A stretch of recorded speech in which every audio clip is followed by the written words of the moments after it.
First, we please take a deep breath. Inhale, fully. And exhale all your stress. Once more, please inhale fully. And exhale all the stress.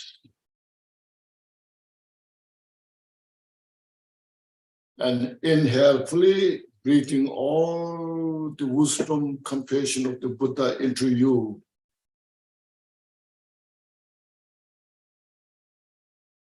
And heal your mind.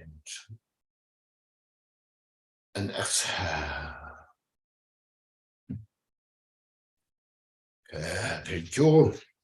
So physically, we relax, and then mentally as well, make the mind clear. So what you are doing is something is I should say nothing is special, but this is something is very important. As we are here, those who were here and those individuals who are not here, we are all striving, making effort to make your life more comfortable, more ease, more happiness. This is not something kind of special, but it is universal. We all do this. As I mentioned repeatedly, whatever we are involved, any activities, business, politics, science, technologies, those who are not so privileged and those who are privileged, those who have a lot of wealth, those who don't have any wealth. But universally, we all making our effort to make your life more kind of, relaxed, more kind of, security. Security is very important. There are a lot of securities are talking about, in the internet, you see, you need to secure your security. We need to secure our security.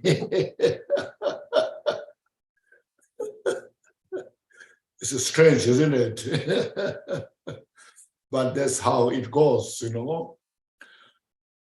So before we start the teachings, first we say this prayers. Prayers is not just as a spiritual, a religious thing. We should understand this. These prayers are said to make a proper motivation to do things right. This is important. You see, there are some people saying it's okay to make mistake, but I don't think it is okay to make mistake.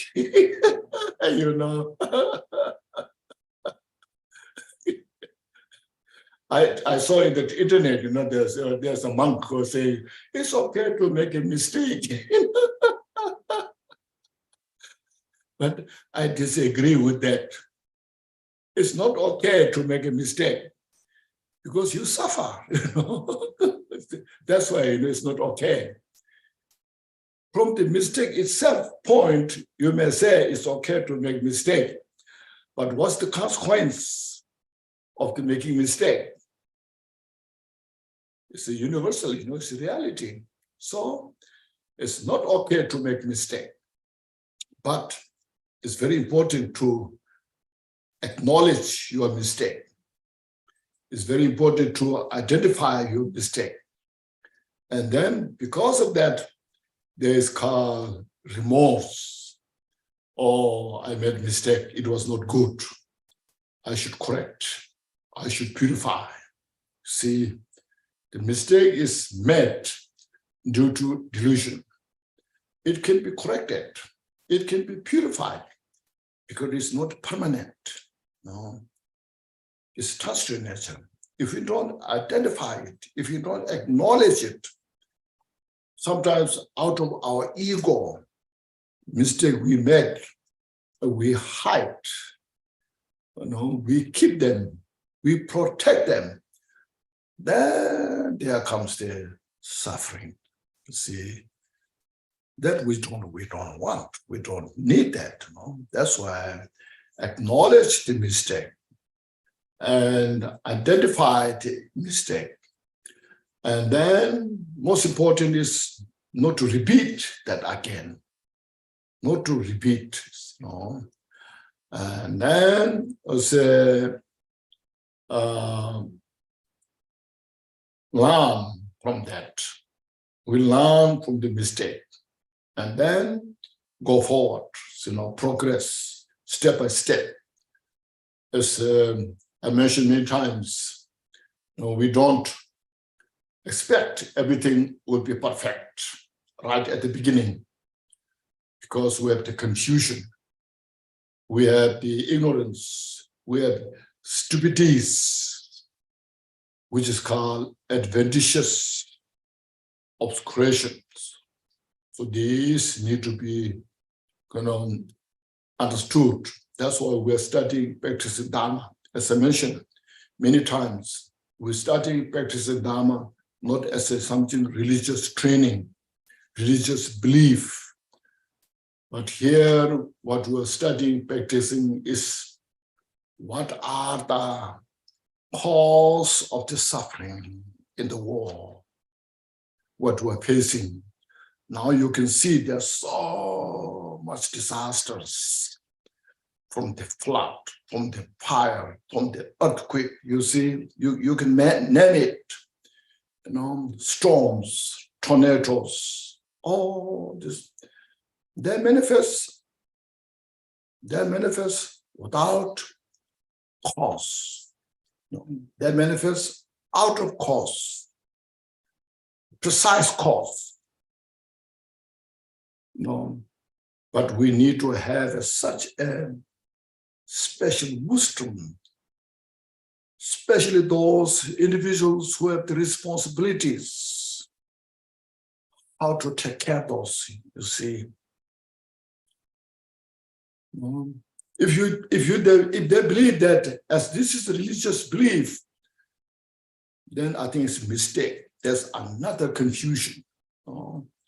So here, what I'm saying is, we are saying this, some prayers to reflect or make our mind a little more workable, focus in a better project, not in the wrong direction, but in the right direction.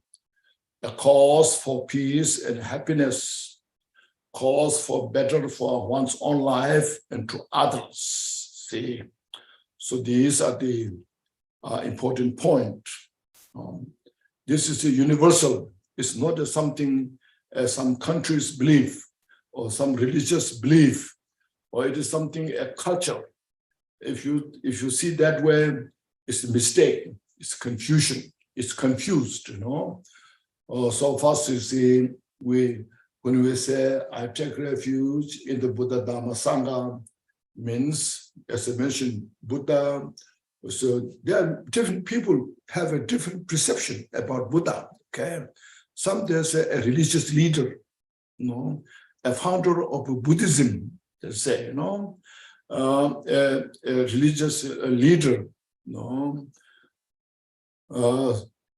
So there are so many ways they believe believe the Buddha as their individuals, so some who gives some comfort, or some, there are many. That if you believe Buddha, you get everything, or if you don't believe Buddha, you don't get anything. There are some many people. There are quite different people have a different feeling. But here, what I'm saying is, the Buddha was not a religious leader, but Buddha was a teacher who taught us the universal value, the universal, causality, which, in that which, within that dimension, everyone is constituted, we're constituted within that reality nature. Whatever cause we create, whether knowingly, not knowingly, whatever, we will face the consequences. We have to pay the price, the cost, what we made. So that's what Buddha taught very precisely. Especially, as I mentioned many times, the mind. Everybody has mind. Whether you acknowledge or not acknowledge, whether you believe or don't believe, but we know we have a mind. And we know we're thinking. Because of that, I want peace and happiness. Because of that, I don't want suffering. So these are things there, you see. So this mind is thinking about it. So the mind itself, every individual has one mind, but it has, I told you, see, one hand, two faces, one face in the front, one face in the back. There's one face, one hand. So the mind, when you are confused, state of samsara. When you realize that, and the confusion, if you, through your effort, the confusion cease to exist out of great wisdom, then see, you realize that nature, and there's no suffering. See, so that's not something easy subject to understand. Even nowadays, very educated professor, scientists who know scientists so profoundly have a little difficult to understand about that. So they have a lot of work to do. Even though I admire all the scientists, they are trying their best to bring things in the right place to help many people. But it is a long way to go when you come to the mind. Outer phenomena, the outside phenomena, the planets, dust particles, all these things is such a wonderful day. They brought a lot of solution of the confusion. But still, you see, long way to go, because you see, space has no limit. Nobody found yet where the space ends. Because of that, there's endless galaxies, planets, stars, countless. Buddha, who realized all this without any missing, see? And you see, so we don't think I'm something, I know it, We are a long way to go, see? So that we're taking refuge to Buddha, that's why. Then we're taking refuge to solve the problems. we're taking refuge in the Dharma, that what the Buddha taught, how to how to contribute, get rid of all these confusions. It's not easy thing. There are many layers to go. Okay. Sometimes when you talk about renunciation, as today I will also say, last time is mentioned, it's sometimes sensitive. I don't like it. I don't want to renounce this one, that I like it. This is the way we are born. We have to have this. So there's something very sensitive subject. But Buddha taught it. And we have to follow that.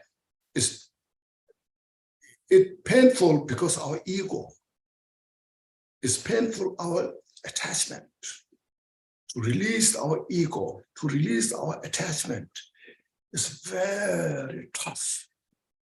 You feel you're sacrificing so much, but in reality, nothing. But we're doing this for good reason. People sacrifice for no purpose. In the world, you see, but here comes the Dharma. So that's the Dharma teaching that Buddha taught. All different layers to resolve these two phases of samsara and nirvana. Okay. We need to resolve this dualistic state in the non-duality. That's the point, So then the Sangha, the Dharma practitioner, who follows the great Bodhisattvas, who successfully follow the path towards enlightenment. Okay. So for this, I take refuge in Buddha Dhamma Sangha. So I will say these prayers. Those who have the prayer, just say together with me, where you are contemplating yourself in this meaning. Okay. As I mentioned, first you feel so privileged. Okay. These things will not say by many other teachers. Okay. We should understand that. Dharma is such a profound. There are many angles way to explain. So feel fortunate. I have a very fortunate life, precious human life. Now Dharma study, practice without wasting the life, Okay, first we take the refuge in the Buddha, Dharma, and the Sangha most excellent. I take refuge until enlightenment is reached by the merit of generosity and other good deeds. May I attain Buddhahood for the sake of all sentient beings. In the Buddha, the Dharma, and the Sangha most excellent, I take refuge until enlightenment is reached by the merit of generosity and other good deeds.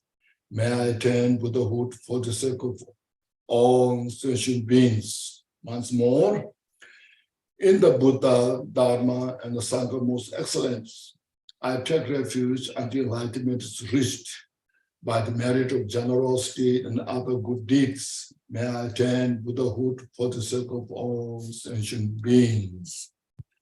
Thank you.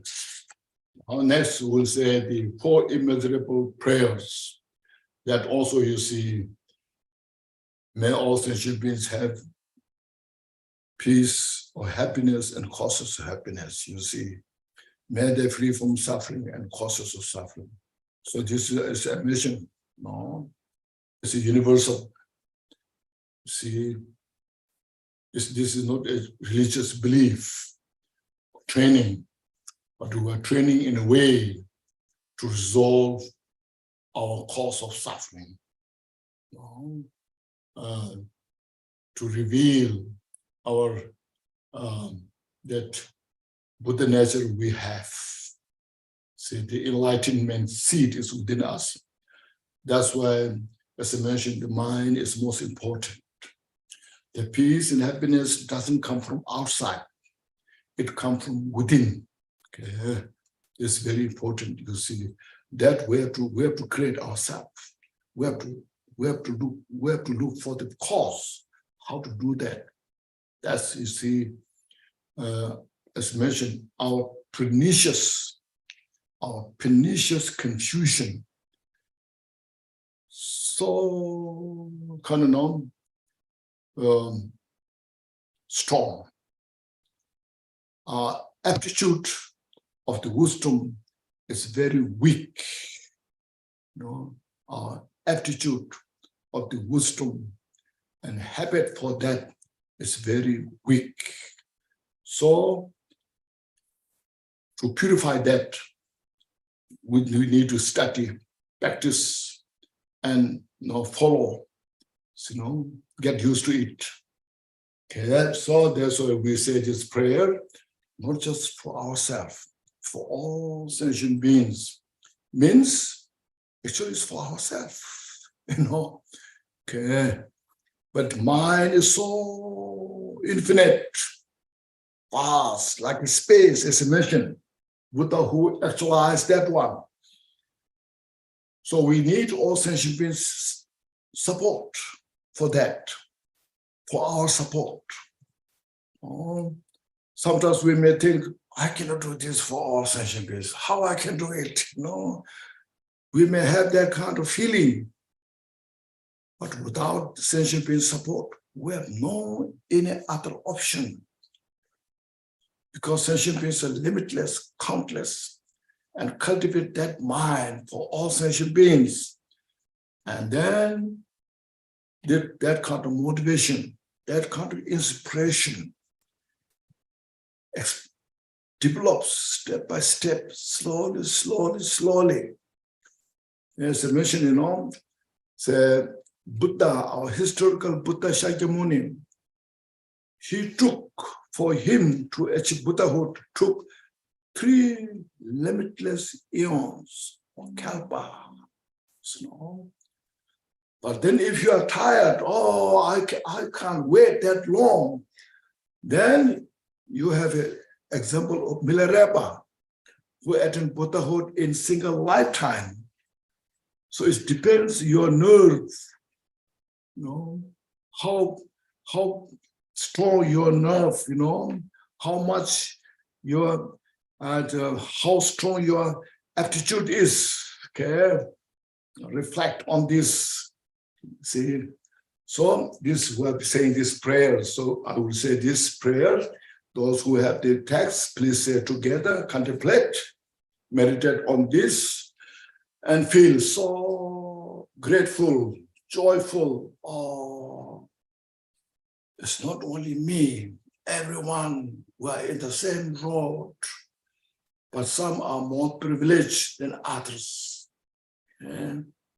So meditate on this, and we'll say these prayers. May all mother sentient beings, boundless as the sky, have happiness and the causes of happiness. May they be liberated from suffering and the causes of suffering.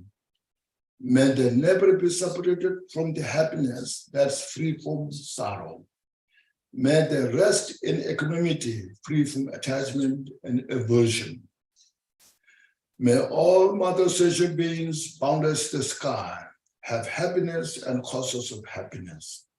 May they be liberated from suffering and the causes of suffering. May they never be separated from the happiness that's free from sorrow. May they rest in equanimity, free from attachment and aversion. Once more, may all mother sentient beings, boundless is the sky, have happiness and causes of happiness. May they be liberated from suffering, the causes of suffering. May they never be separated from the happiness that's free from sorrow. May they rest in equanimity, free from attachment and aversion. We said this 3 times. It's not something 3 times required. Okay. You can say this many times, 100 times, okay? Reflect in the mind. May they be so happy. May they have the causes of happiness. You say this until it just brings it deep into your heart, deep into your being. So sometimes these are more effective than saying some powerful mantras.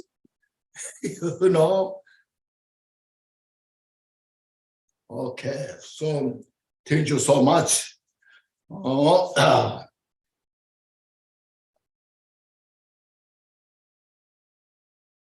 Okay. I think last time, now we're studying the way of the Bodhisattva by Shantideva, that book. And it has nine or 10 chapters. So we're studying the 9th chapter, the chapter of the wisdom. And this is first, please understand, this is such a important, because go beyond samsara is not easy thing. Okay, everyone has, there are a lot of things, doing good things, helping others, like generosities. Do these things, practice generosity. Of course, those are good. We have to have those. And then there are also moralities. Everyone that they talk about the moralities, moral, immoral, respect these things. And there are also a lot of practices of the patience, generally, So you have to be patient. Please be patient. There's a lot of things there. Sometimes it causes you to waste your time. Be patient. And perseverance. Everyone inspires. Perseverance. So working hard, do these things. Here, there, everywhere. Religiously, non-religiously. And then calm your mind, be mindful. Everybody there's talking about those things. But then when you come to the wisdom, there's called Shirak Nyumochin in Tibetan, afflicted wisdom and unafflicted wisdom. See, afflicted wisdom, very smart. You see, like now you look at all the weapon systems to destroy. They're so smart. You see how to make all these modern technologies, science, very smart. Every day or every month or every year, there's something is new. Always, you see, so smart. Now, when you get to the point, how to uproot the cause of suffering, people have no idea. They have no wisdom. So it's very difficult to have the unafflicted wisdom. So this here we're talking about. That's why it's not easy. The afflicted mind is difficult to reach to the unafflicted mind. We cannot judge our samsaric mind to the enlightened mind. See, this is the point, see. That's why Buddha, all the good things that everybody agrees in the world, brought together, not as a Buddhism, but as a cause for peace and happiness. No. If you practice the generosity, it's good for you. They say, which goes round, comes round. As you sow, so shall you reap. No. When you smile, you get the smile back.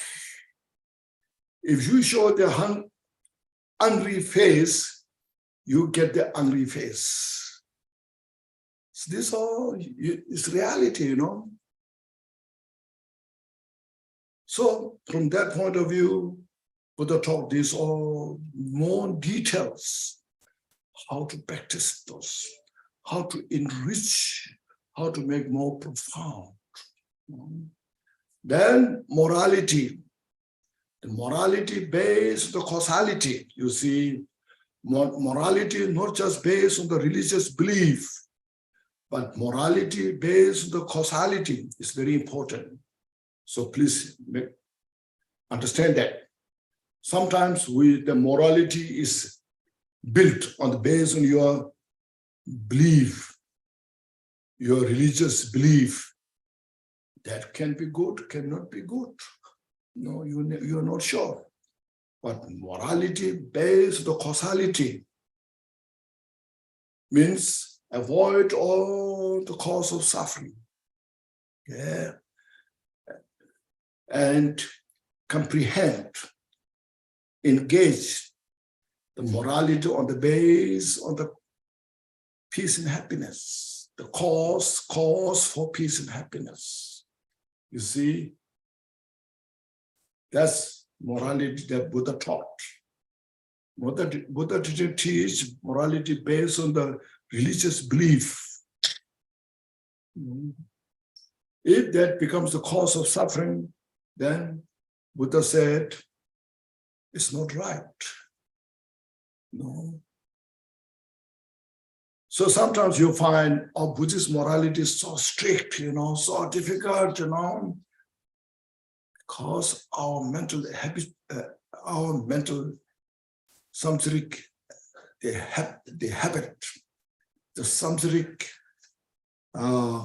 samsaric aptitude is so stubborn.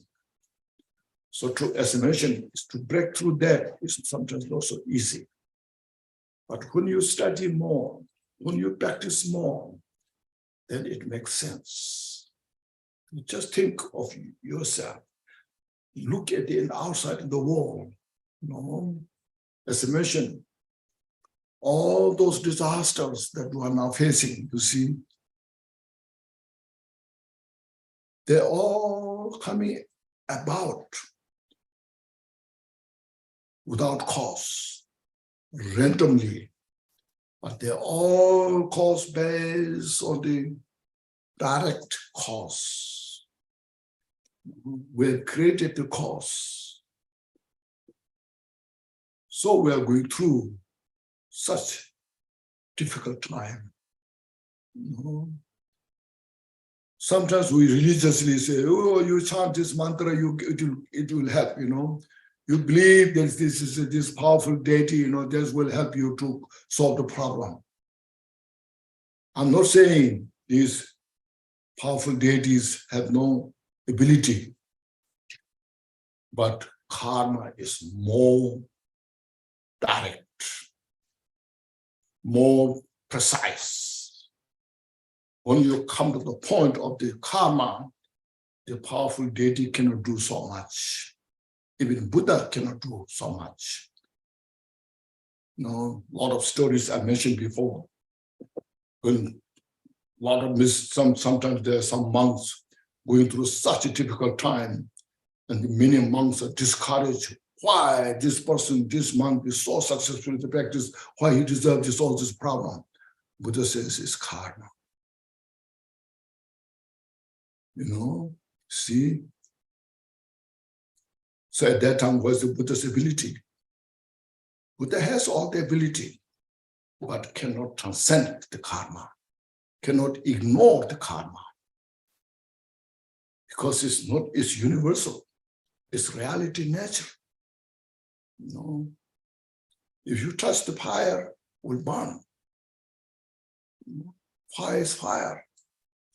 You cannot ignore the fire. So, say, if you don't want to burn, the Buddha said, don't touch fire. Don't touch fire. Okay? Be distant from the fire. So just for example, just see, when you have like a cancer in your life, then doctor says, if your doctor who are very precise, good doctor, say, to free from this cancer, you need to go through this treatment and don't eat these things. You should behave these things. And the patient will do everything what the doctor said, even though it may be so painful. So I saw there's a chemotherapy, chemotherapy. So, even though you're losing your all hair, but go through that. So as the doctor said, these things for you to get rid of your problem, and you will do all, whatever you can to protect your life. No, Buddha saying is the same thing. Yeah. That's why we say Buddha is like the doctor. Dharma is like the medicine.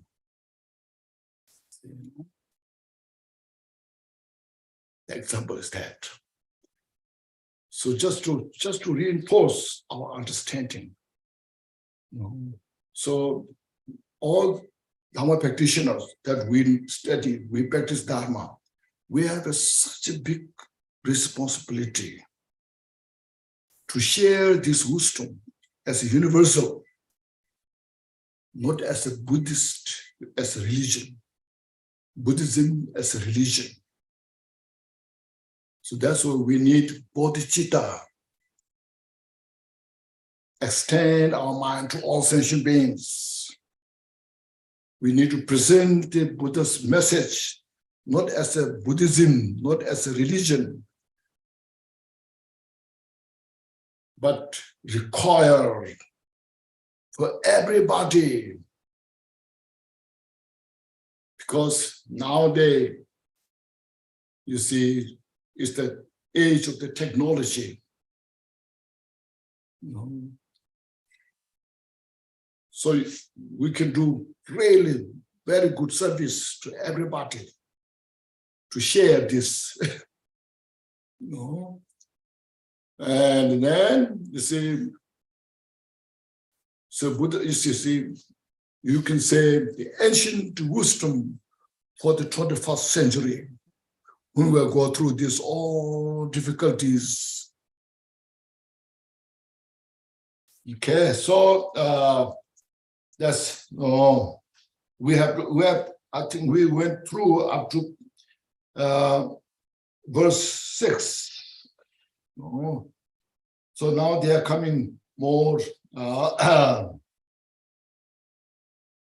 Verse, I think I read. Did I read the verse 6 last time? Isn't it? Okay, now verse 7. Let me see.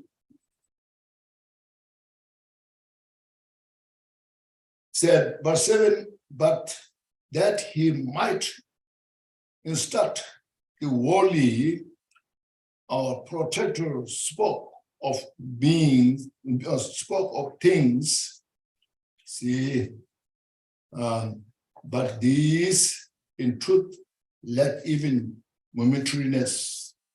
Now, if you say it's wrong to claim the momentary as a relative, as it's mentioned, last time, we go through step by step. Buddha taught, step by step.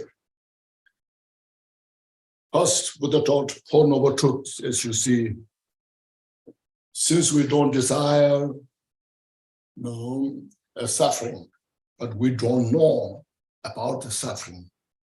That's why Buddha said, the suffering, what you don't know, that suffering, what you don't want, so you should understand the suffering. So, you should understand the suffering, about the suffering. First, we understand the suffering because we are confused. Suffering, we are taking suffering as something joy, suffering as happiness, and then never end up suffering. So that's why Buddha said, you should understand about the suffering. Then after that, once you understood what are the cause of the suffering, understand that and avoid the cause of suffering. You see, even though you see suffering is empty, right from the beginning, Buddha didn't say, oh, you have suffering, suffering is empty, relax in that, Mahamudra, everything is Mahamudra, everything is Dzogchen, relax, enjoy your life. See, Buddha didn't say that. First, you should understand the suffering. Yes, this our, as the last time I mentioned, this here, see, but that he might instruct the worldly, our protector spoke of things, but these in truth lack even momentariness. Now, if you say it is wrong to claim the momentary as a relative, this is what he's saying here, you see,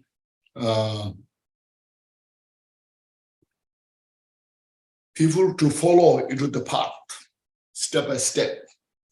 So Buddha taught all this step-by-step teachings.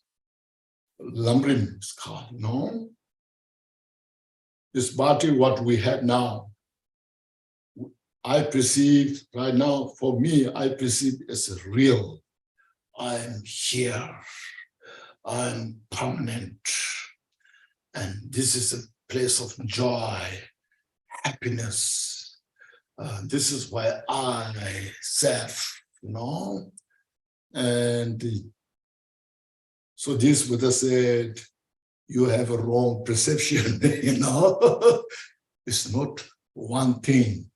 It's composed of many things, okay? And as long as you have the body, this body, you have suffering.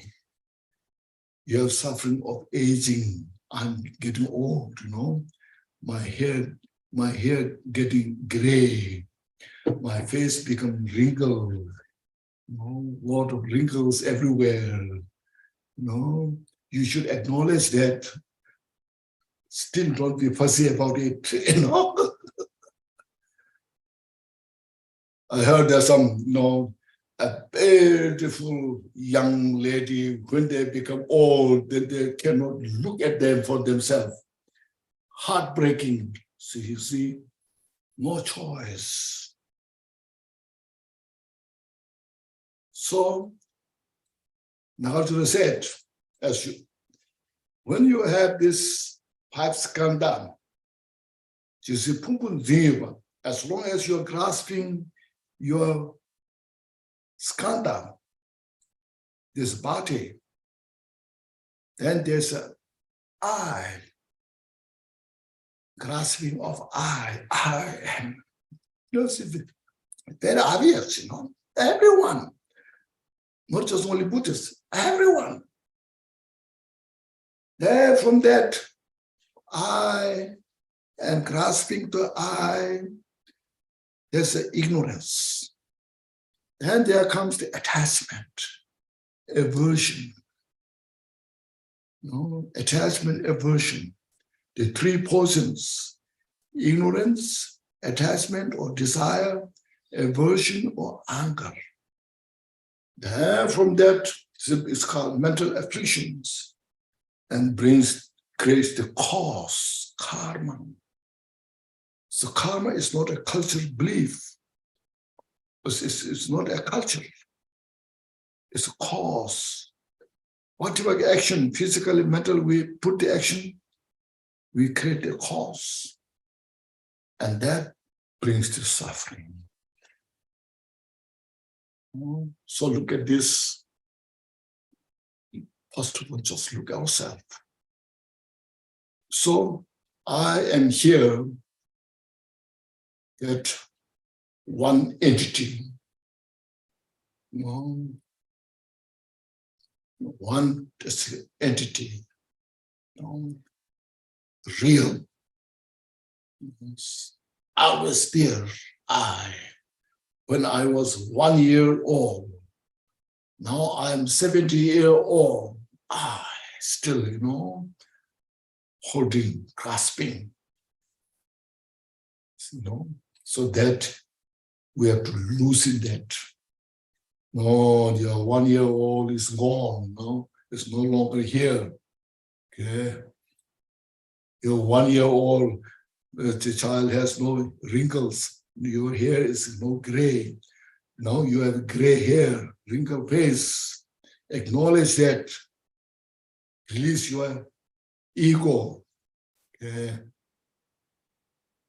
Then say, this is a place I want all the joy and happiness. No, this is a place of suffering. You have all the suffering in relation to this. Understand about the suffering. Everybody go through that. A billionaire also go through that. Okay, see? Understand this. The place of suffering, not a place of joy. Okay. So this step by step, first we learn that that's what's called, as I mentioned, release attachment. Yeah, so go one step further. You train your mind, because sometimes without those preparation, you got the instructions of the Mahamudra, Dzogchen, the highest view, So then in there you say there's no virtue, no non-virtue, there's no virtue, no non-virtue. It's all just a manifestation. It's just a play. It's a play of the mind. You just enjoy whatever you like and become so arrogant. It brings more ego, more arrogance, more confusion, and the suffering is so deep. See, so that's the first we learn this all step by step. You see, that's what it's saying,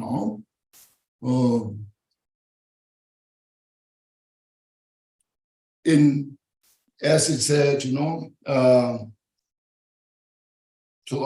but these things, even in the,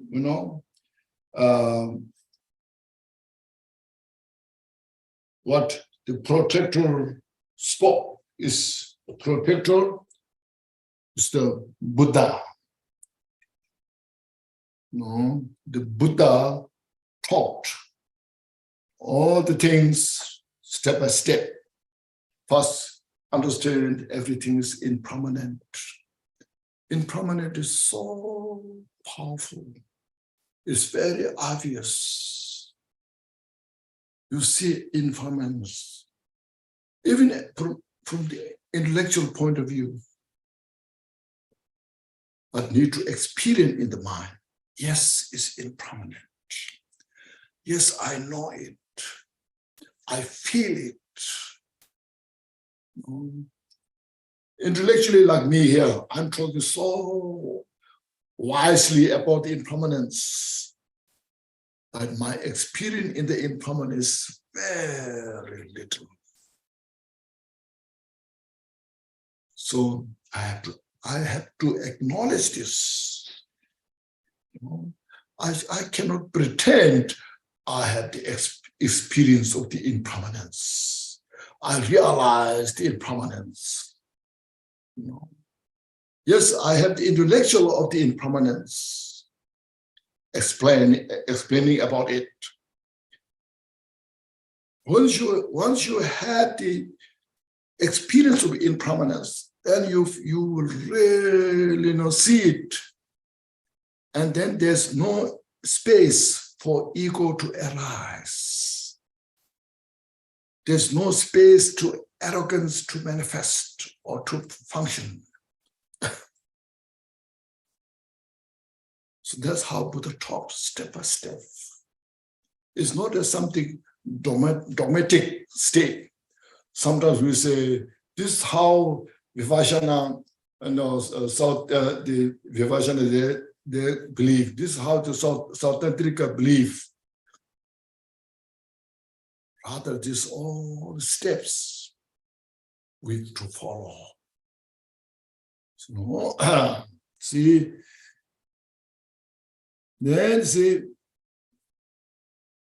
they hear they said, but these means these 5 skandhas. These means 5 skandhas. In truth, lack even momentariness. Is in absolute, in the Madhyamika system, is all emptiness. But to reach to the emptiness state, first we have to understand everything's momentary first. Oh, that's just moment to moment. Everything's momentary nature. Impermanence, in other words. Impermanence, you see, there are many layers as you study jewel ornament of liberation. There's gross impermanence you contemplate. The world, the planet is functioned, some time ago. Then at the end, this will dissolve into the space, the gross impermanence. Then in between, you see, I was born. One day I will die. It's also a little gross impermanent, but closer. Then you make 1 year, last year, this year. And one you see within the month, season. So now you see this summer is almost gone. Now we're coming to the fall and the autumn. And we'll start the winter. Things are changing. You see in the summer, everything's so green, lavish. Now all the leaves becoming so yellow. They're falling into the weather getting cooler. In the winter, you see then everything is dry, snow, so forth. There you reflect day and night. In the morning, the day's bright. It's so obvious, clear, you can see. At night, you cannot see anything. So we need a light. And this morning, this afternoon, that's it, every hour, every minute, every second, you see, just called momentary nature. At the end, the real emptiness is there. In between, past, present, in between, nothing exists. But first you understand all the steps, meditate. They like you see the running of the stream, the river is running continuously. But in my gross mind, I perceive, I saw this river from yesterday, I say, I saw this river from this morning. But what I saw yesterday, this morning is gone. It's new, something fresh. And that very moment is non-existence. So meditate on these things. There's nothing to attach to. There's nothing to have aversion. when you have that wisdom, that's called wisdom penetrates that reality nature. From that wisdom, when it penetrates the reality nature, then there's no place for attachment and aversion in reality. But through the weakness of our habit, still I have the attachment. Still I have the aversion. So that's I have to now make effort to reduce it, to purify. That's what's called practice. So Buddha's teaching is much difficult. What makes us difficult is our bad habit. The samsaric habit makes us difficult. So make sure we understand that. Sometimes people say, oh, Buddhism, it looks very beautiful. No, it makes all sense. But it's very difficult to practice the Buddhism. You say, no, it's not that Buddhism makes you difficult. You see, it's our habit makes us difficult. We are so habituated on this, so we follow that. See, so these are what very important. No. So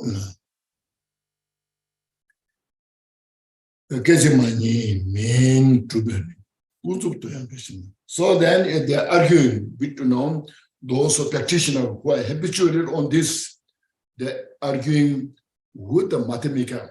Your Madhyamika system, you said these things, but I disagree, they say, because we have this kind of Buddha taught us this, and Buddha, there's Madhyamika system, they say, yes, these things there.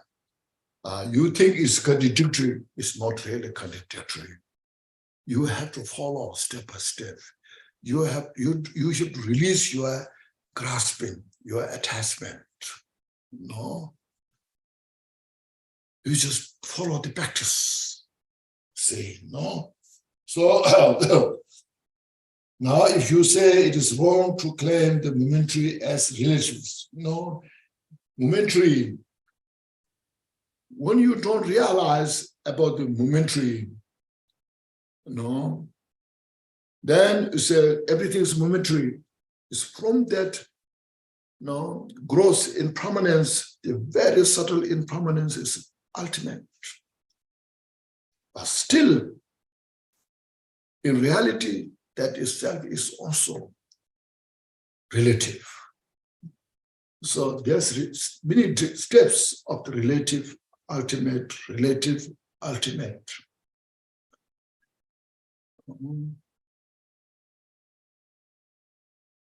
When I see everything as real, I can comprehend everything is real. I create that, and then somebody taught me, no, it's impermanent. So when I realize everything is impermanent, so from the point of view of my perception of the perceiving as real, when I understood as impermanent, as ultimate. Then when I go to the step by more step, even I understood impermanence is relative. When I see the impermanence is also non-existence. See, that's how I follow step by step, you see. Then he said, there is no fault for momentariness. And the verse 8 is relative for yogis, but for worldly beings, ultimate.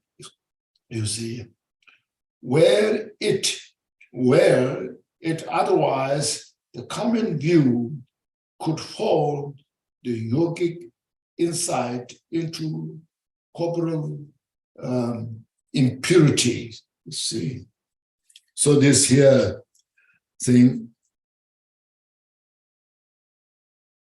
the relative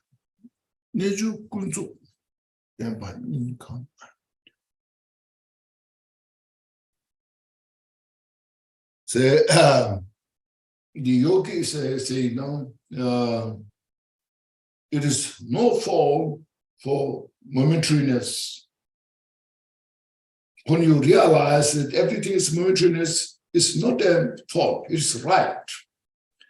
But then when you go further, it's relative for yogis, no. For now, momentary itself, for the yogi, is relative. For worldly, is ultimate. But for worldly beings, ultimate, no.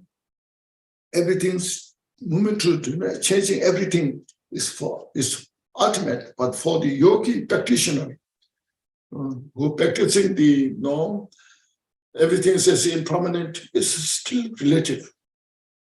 This you see, where it otherwise the common view could fall the yogic insight into corporal impurities, as mentioned. I see, we see each other. I'm pure, I'm clean. If you find some kind of smell, you use perfume. Your perfume use. So I'm clean. I'm fine. Without realizing how unclean I am. See, if I say father, it looks like disgusting. But for Dharma practice, this is an important point. As the other dimension, in the Bodhicharyavatara before is mentioned here, First you look at this skin, looks like clean. Open it up, there's nothing. There's some flesh, blood, some nerve systems, And then go further, it's a bone, you find bone, And look at the bone. So our body is just a natural skeletons. The doctors know, so they display in the hospital this skeleton, That's your showing is your body there, skeleton, Then inside was the bone marrow. Then you find out more about, then nothing. So you say here, in the Madhyamika avatar mission, you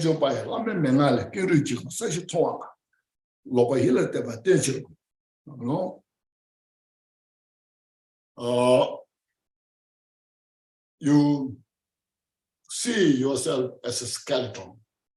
These practices are done in Thailand, Buddhist, the monks.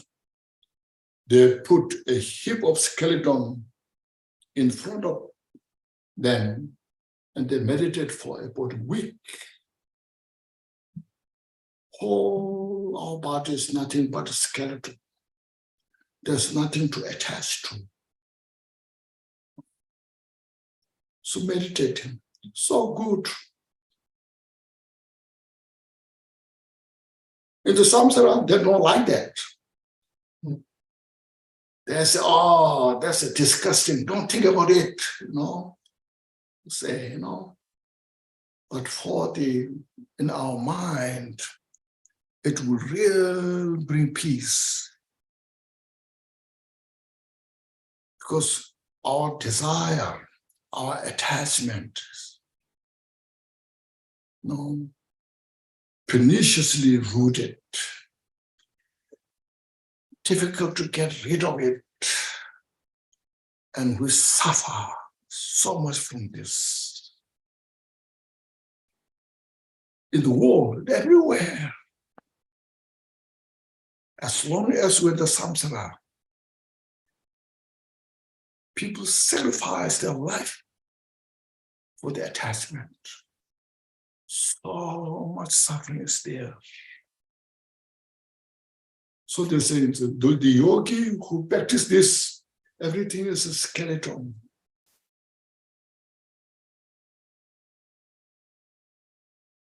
For the common world, yes, we are all clean. fresh. We precede that, try to make it that. In the summer, when you sweat, you have to wash once, twice, maybe in the hot weather, you take bath twice, 3 times, because it smells not so good. That's why you take shower. Otherwise, why you need to take shower so much?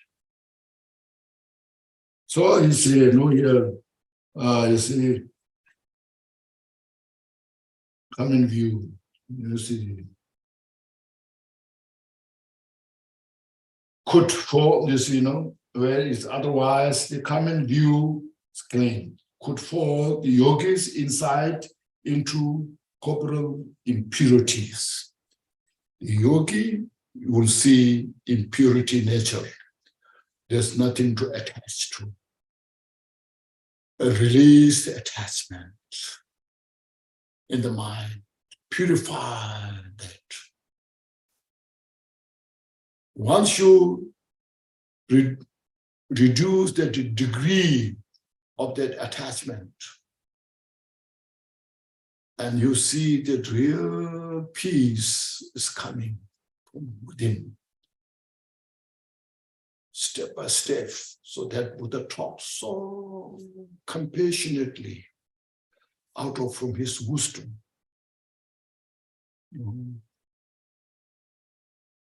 So Buddha cannot say, you get rid of your attachment. No, be happy. Then you will say, how, So this is the way to do step by step. Now you see the wisdom of the Buddha. Now you see the compassion of the Buddha. Now you see the skillful means that Buddha used.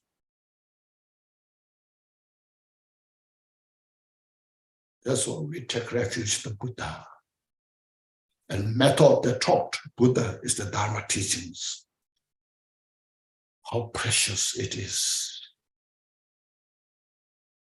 So we go step by step that you see. Okay.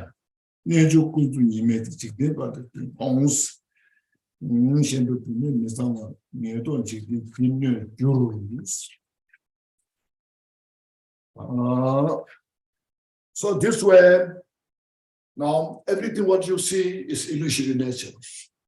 Nothing is real. All just a manifestation. Like a magic show, mirage. Just meditate on this. Because the Theravadas also say, beginning for the monks, nuns, Buddha taught how to first contemplate on this. Karma, Rabri, Marmi, it's like a star, star shooting. It's like the lamp just moving. Everything's like impermanent.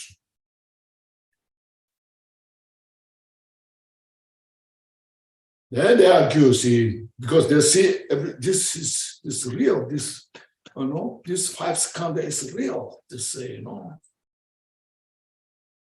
And then you say, as long as you have the 5 skandha, then there's a suffering. So to achieve the cessation, nirvana, you have to get rid of this body. As long as you have this is suffering, they say, When Mahayana, Vajrayana, when you go farther, then of course there is a suffering. But you have the mind is so powerful, you can realize everything's beyond this duality. It's illusory nature. So when you know the illusory nature, you see the suffering as an illusion and not so much powerful. And that also you can go beyond. And non-duality, all pervading emptiness, So go to Swada. So in there, this discussion, you see now, verse 9, through a Buddha who is but illusion, how does merit spring, as if the Buddha were existing truly? Now they are saying, when you make offering to the Buddha, if you don't perceive Buddha as real, all the offerings you're making as illusory nature. So in that illusory nature, what kind of benefit is there? What kind of merit can bring from that?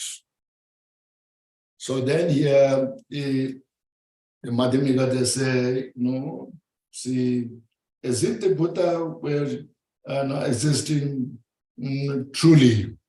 So when you make the offering to Buddha as real, and a real merit you create.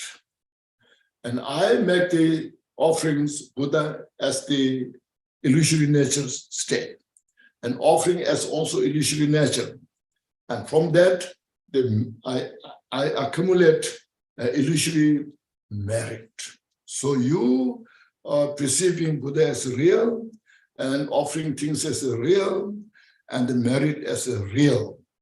So what's the conflict there? There's nothing to conflict,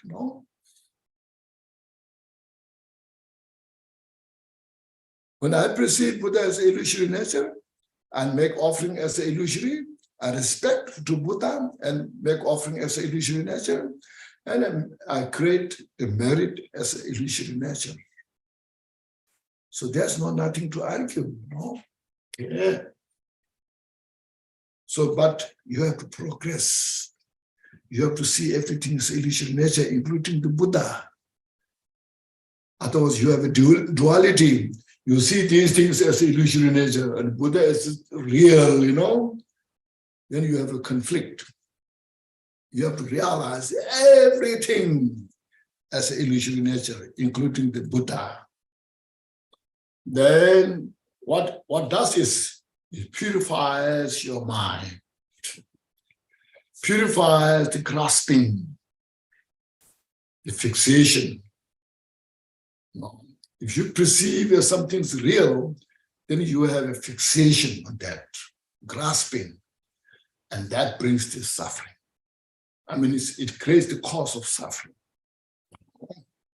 So, but you ask, if beings are like illusion, how, when dying, can they take rebirth?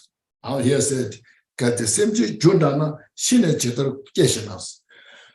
that case, you see sentient beings as an illusory nature, just like the magician's trick, juxtapositions of magician's trick. They create horses, chicken, all this. And then after they finish, where are those horses and chickens go? There's nothing to reborn. So if the sentient beings as an illusion, what they are reborn? How they can reborn? Because the illusory nature is just a magic show. So there's a lot of discussions on these things. So these are steps you take, step by step, you see.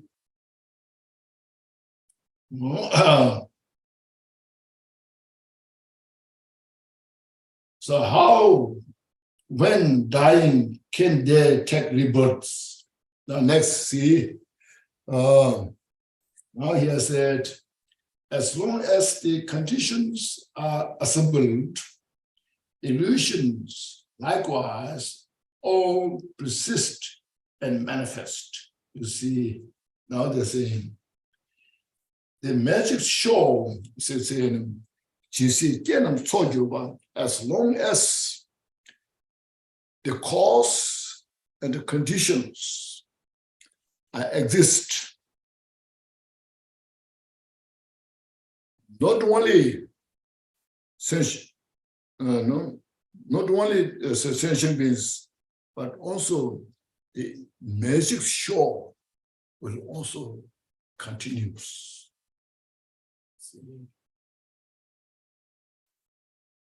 As long as we have mental afflictions in the mind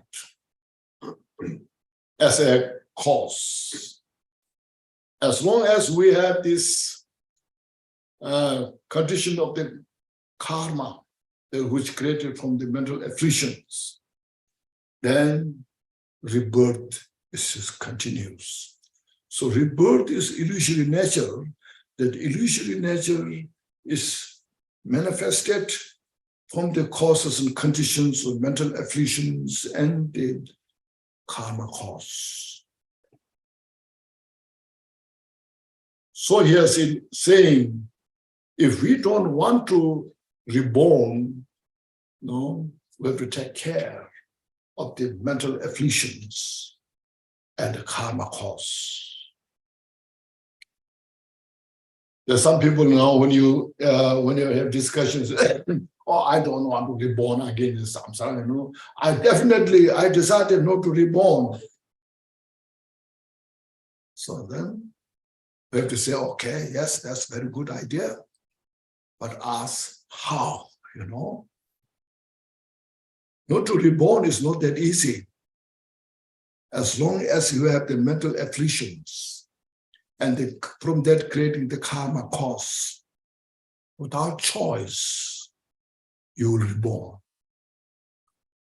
So here our best choice not to reborn is first purify all the mental afflictions, and then say, not create the karma cause. Also, you see, not to create karma cause is not easy. When we have these mental afflictions, as long as there's a mental delusions, mental afflictions, without choice, we create karma. So, what we have the freedom is we have a total freedom to cease to exist the mental delusion, mental afflictions.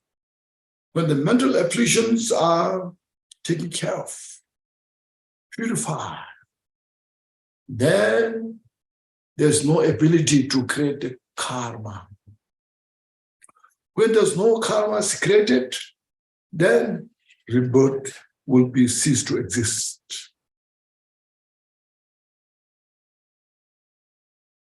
So this is how important that is, you see.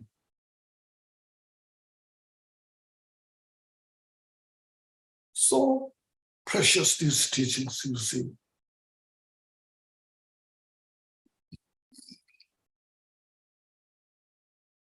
So you're saying, you said, but you ask if beings are real, if beings are like illusion, how, number 10, sorry, 10. But you ask if beings are like illusion, why through simply being more protected, should sentient beings be regarded as more real? Is saying sentient as again, sentient beings not saying it's real. No, they ask that is sentient beings more real than others? All are equal. As I mentioned, as long as the causes and conditions there to manifest the magic show, it will stay day after day. As soon as the causes and conditions cease to exist, then the magic show will finish. Same way, sentient beings, through the mental afflictions, and creating the karma, It has been a long time, many lifetimes, continues. But as a mental, but as an illusory nature, there's no difference. It's just matter of this, matter of the how to stop the cause and conditions. So you see, as encouraging us, you see, study Dharma, practice the Dharma. First you study, get the informations, understand about it. Then you contemplate, get the full conviction. When you have the full conviction, then you are, you see, follow the practice. So practice, as earlier mentioned, practice doesn't mean something like Buddhist, something, but it's a method to uproot the habit of the samsara. Now to uproot the habit of samsara, I also mentioned before, quite a few times, just to refresh, even just for this life. Those individuals who are so habituated in the drug, they are not born using the drug. But after in the teenage, some, they are, because the influence of their friends of this, and they introduced the drugs. And then they got used to it, year after year for some years, and they're so habituated, and their life feels so miserable. And because of that, their parents, their friends, so telling them, you must stop this drug. It's not good for you. It's not good for your life. You're destroying your life. And that individual, yes, I understand, I know it, yes, but so difficult. I have no choice, very difficult. They're caught by the police, put in the prison and tortured, and they suffer so much still. They risk their life. So how difficult to purify this habit, see? And our habit of the mental afflictions is so difficult. Yes, their nature is empty. But no matter how much you meditate on emptiness, still coming up, keep coming back. So need some kind of nerve. You have to have such kind of a powerful aptitude, nerve to practice this. Overcome this habit. That's why Dharma practice. We need such a strong path. That's where, like Lord Jigta Sungpen introduced us the fivefold path. You see, first, cultivating bodhicitta on the base of the renunciation of the samsara, take refuge, and then cultivate loving kindness, compassion, and then bring the bodhicitta into your heart. See, your mind is ready, moistened, softened. See, then on that base, you practice the deity yoga. You transform yourself into the deity, inseparable of the appearance and emptiness, you see. And then bring the Guru, the Buddha, into your heart as the Dharmakaya. It says your mind and your Guru, inseparable. And that Guru which introduced your Mahamudra. So your mind, as it is, nothing but Dharmakaya, co-emergent nature. So this path totally can't support us to uproot our habit, the negative habit of the samsara, and dedicate to for your enlightenment and enlightenment for all the sentient beings. This is how we have to do this, See, that's what's called. Okay, let's see. Now continues again here, verse 11. We have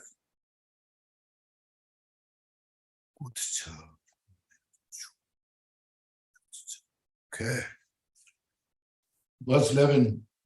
If one kills or harms the magical illusion of a man, there is no mind in such a thing, and therefore there's no sin.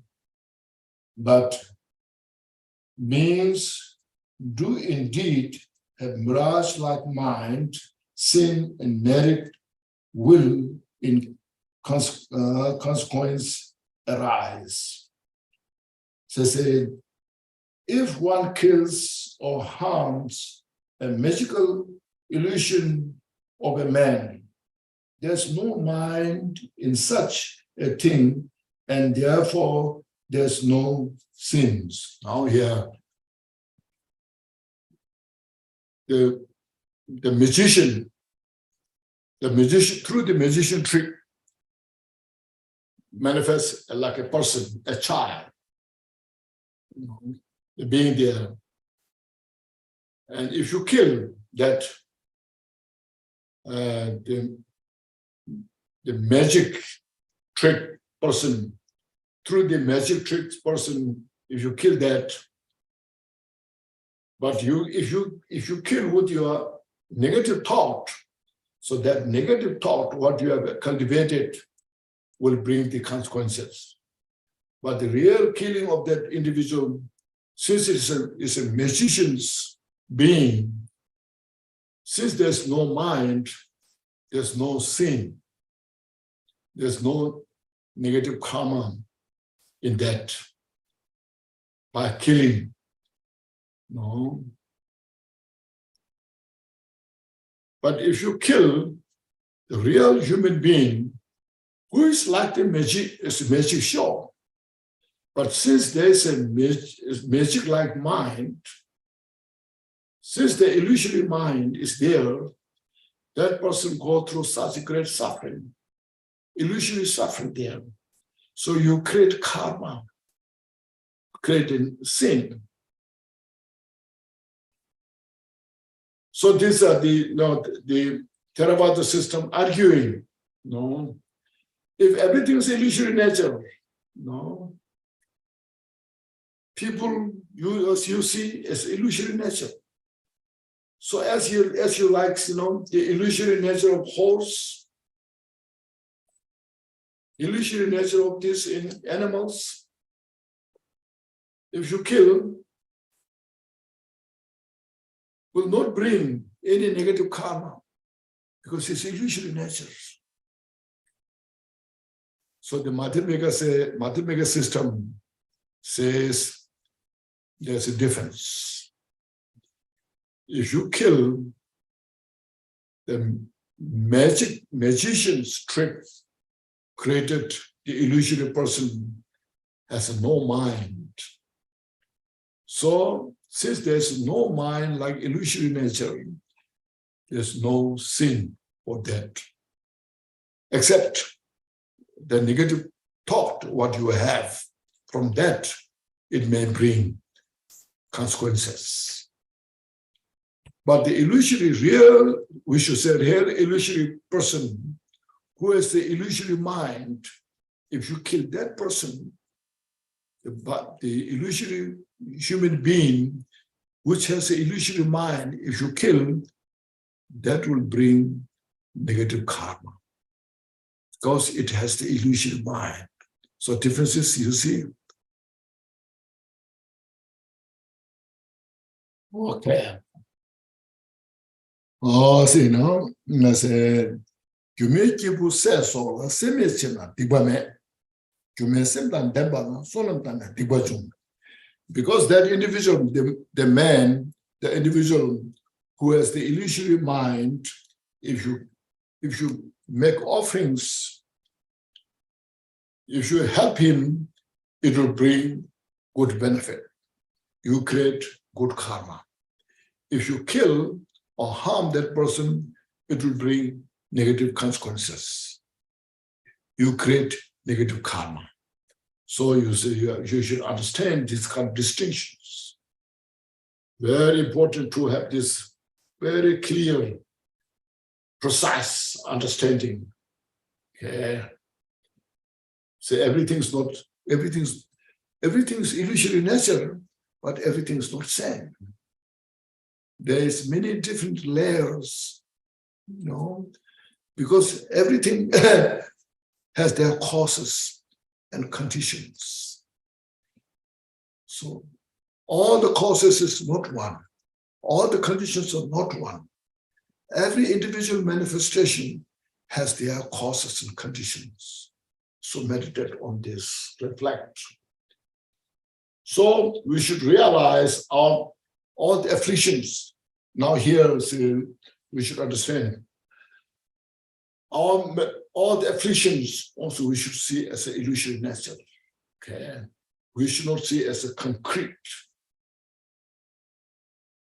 We should not see them as something substantial. Even though when sometimes they manifest is so forceful, it drags us, all the directions, makes us miserable, At that time, bring these teachings into your heart, into your mindfulness. These all are just nothing but illusory nature. They are just a manifestation from my habit. They are not real. They are like a cloud in the sky. As you have heard of in the Mahamudra teachings, everything is like a cloud. So you meditate, everything is like a cloud. So you use your wisdom, mindfulness to subjugate our mental afflictions, which are the direct cause of suffering. In this relative state, step by step, follow the path. And you will appreciate so much. As I mentioned many times, so I have Dharma in my life. Dharma is helpful day-to-day life. Dharma is helpful in this life. Dharma is helpful at the time of death. Dharma is helpful during the Partha teaching, during the Partha stage. Dharma is helpful for the next life. And Dharma is the way how to free from the entire samsara. And Dharma is for the enlightenment. See, as I mentioned, before, when I came to this country, it was in the early 80s, 90s, now 2000, now it's 2023. I met so many people, especially those I met in the 80s, 1980s, 90s. Many of them now getting old. Many of them died. Some are dying.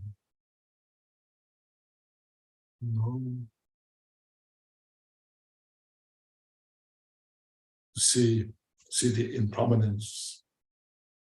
There are some are very rich people.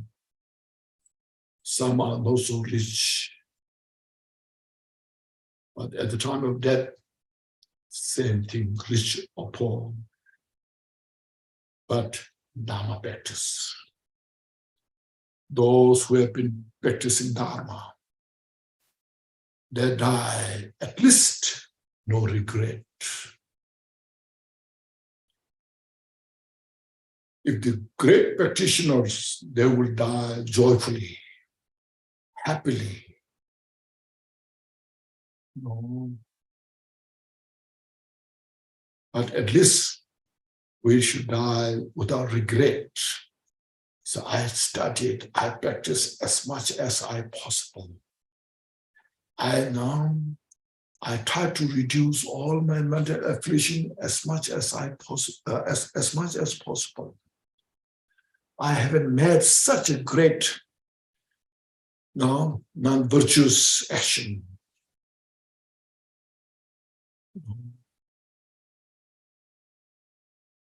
So that's the purpose of our Dharma study practice. Dharma is the joy. The joy, it comes from our own practice, the Dharma. See? If we practice the Dharma, joy will come. But if we don't practice Dharma, not bring Dharma into our heart, then you see, Buddha cannot give us the joy without our responsibilities. That's why it's called everything's interdependent, interconnected.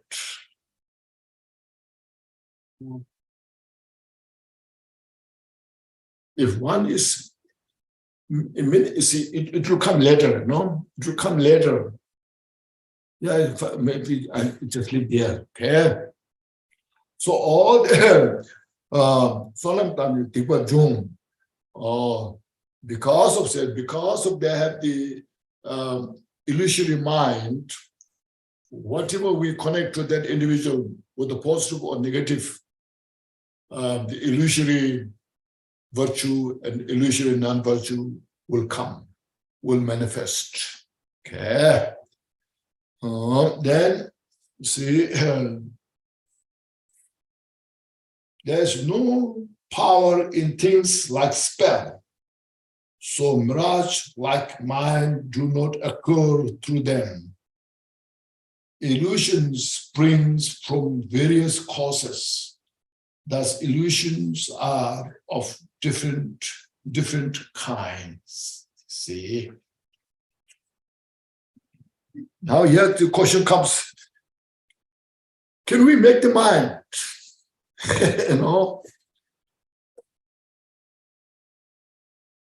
I think our modern scientists, they're working so hard how to make the mind.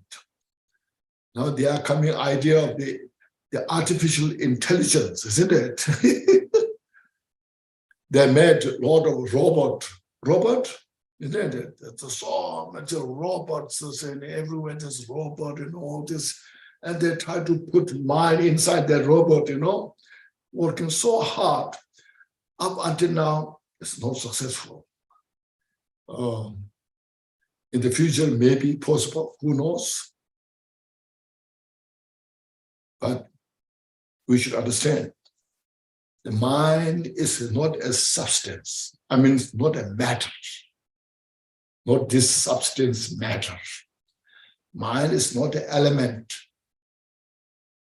The earth, fire, wind, the water, 4 elements. Mind is beyond these 4 elements. Mind is consciousness. So they'll call matter and consciousness, the two. You see. When the child is conceived in the mother's womb, the matter and consciousness, they two come together. Then it is composed our body. If one is missing, matter or the consciousness, body cannot function. So they have to come together. They have to co-emerge. They have to co-emerge at the time when the child is conceived. See, so he is saying, you see, there is no power in things like spells or like some mantras, some magic shows, or some special way, some materials put together make the consciousness. So far I haven't found yet. Well, so it's soul mirage-like mind do not occur through them. So as soon as when the consciousness leaves the body, our body is called dead. No? When the body is not there, consciousness has no place to abide. So that's called interdependent, interconnected. Directly, see? But mind is so powerful, you see. When the mind is calm, peaceful, our body is also calm and peaceful. When the mind has a good mood, the mind has a smile, your face is a smile. You see. When your mind is angry, your face is angry face. Make sense? You see, that's why mind is very, very powerful. Our body is a reflection of the mind.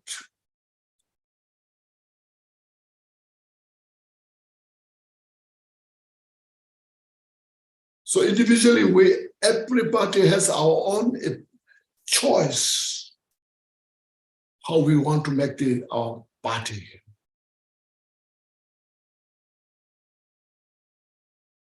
We have to, because of the interdependent, we have choice to make the interdependent the causes and conditions. Once it's created the cause, then not much choice because we have created the cause.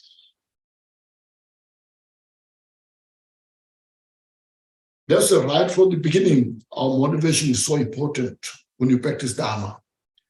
As other dimension, with the wrong motivation, you practice Dharma, then Dharma goes that way. We misuse the Dharma. We misuse the powerful mantras. If we have the proper motivations, bodhicittas, the enlightened attitudes, and chant the mantra, practice the Dharma, and that practice becomes the path towards that direction. Where we are now with the wrong motivation, chanting powerful mantras, no, not so good, There are a lot of stories in the past who misused the Dharma and they suffer. From that point of view, I mentioned Dharma is like a neutral. But Dharma has every ability to uproot all the delusions through the proper motivation. So that's why it's called interdependent. So you should understand how the interdependent is so powerful. The philosophy of interdependent, that itself expresses how everything is illusory nature. Everything is instant. Every moment changing because of interdependent. Because of their nature is emptiness. Because of the inseparable nature. Okay. Shall we make a short break here? Oh, Badra Sato Samaya, Manopalaya, Badra Sato Tenova, Tishanto Membawa, Sutukayo Membawa, Subukayo Membawa, Anurato Memba. Sorwasi de Mepraya, Sorwakar Suzame, Chetan, Shriya, Kuru, Ha Ha Ha Ho, Bhagavan. Sorwata Gadam Badramami Muzambar Zembawa, Mahasamai. Sato Changjo, Simjo, Rimbo, Che, Maje, Panam, Jejure, Che, Kiebra, Nyamba, Meba, Kone, Kundo, Pewara, Shaw.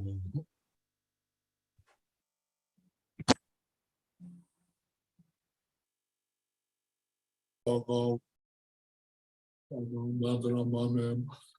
Barjambawa ma samaya sato badra sato samaya manobalaya badra sato denoba deno mebawa suto kayo mebawa suto kayo mebawa anorado mebawa sarvasite me praya sarva karma sutta me chetana shriya guru hum Sarva Tatanga Dharma Dharma Me Manda Bhaja Bhava Ma Samaya Sato Om Bhadra Sato Samaya Manu Balaya Bhadra Sato Denoba Desa Dedo Meba Suto Kayo Mebawa Sugo Kayo Mebawa Anurodo Mebawa Sarva Sete Mebrai Sarva Karma Sudhamem Tetana Shriya Guru Hum Sarva Tatanga Dhamma Dhamma Me Madham Banjeba Ma Samaya Sadhu. Okay. Now please take a deep breath. Inhale fully. And exhale all our stress.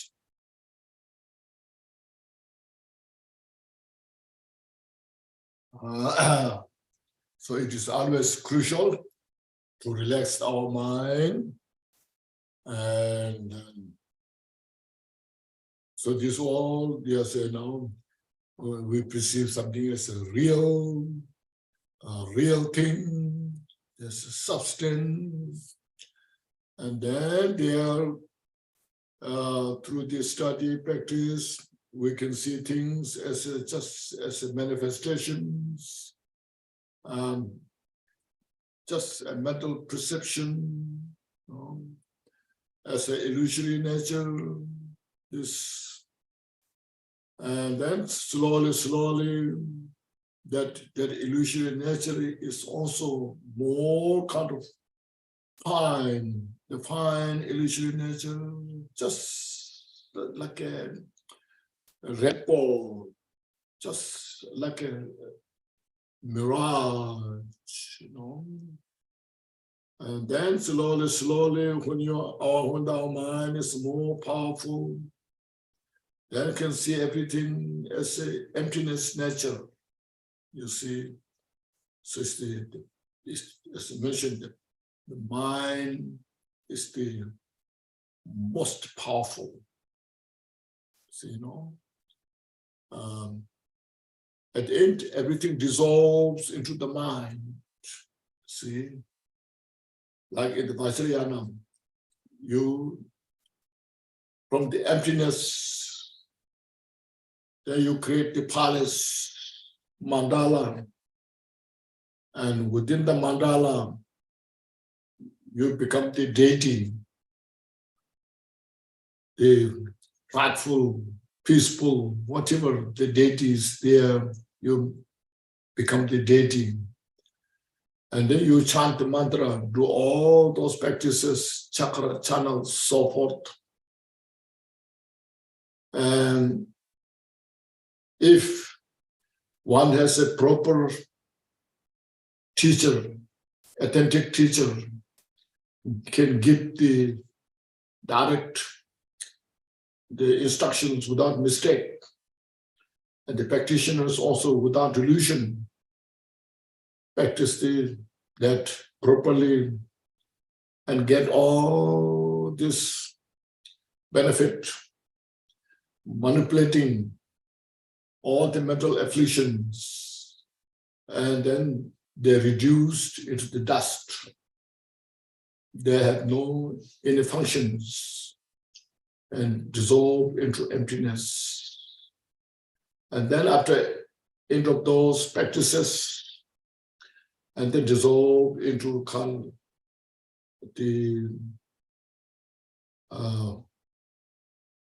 completion, a completion without sign, dissolve into emptiness, you see.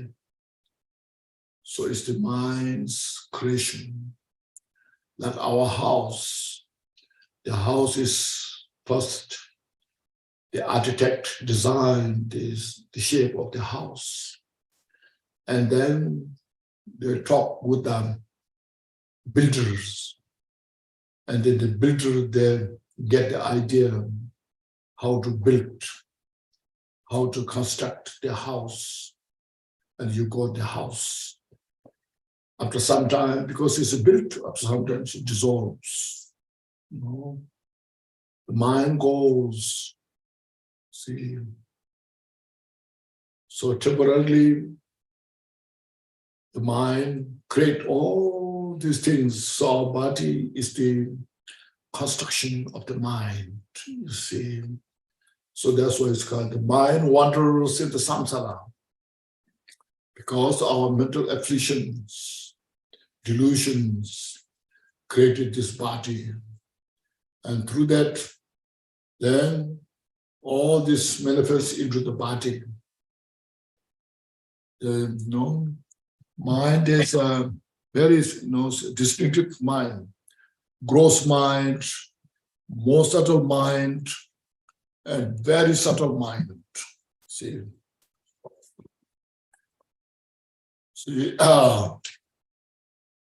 all you see this on the body we have. Because of the body, then we need all those things, you see. We need a house, we need a car, we need the internet, we need TV, we need phone. All those things designed for the requirement of the body, see. And to get these things, not easy. We have to work so hard, making money, and then we create all these things, and we suffer from that.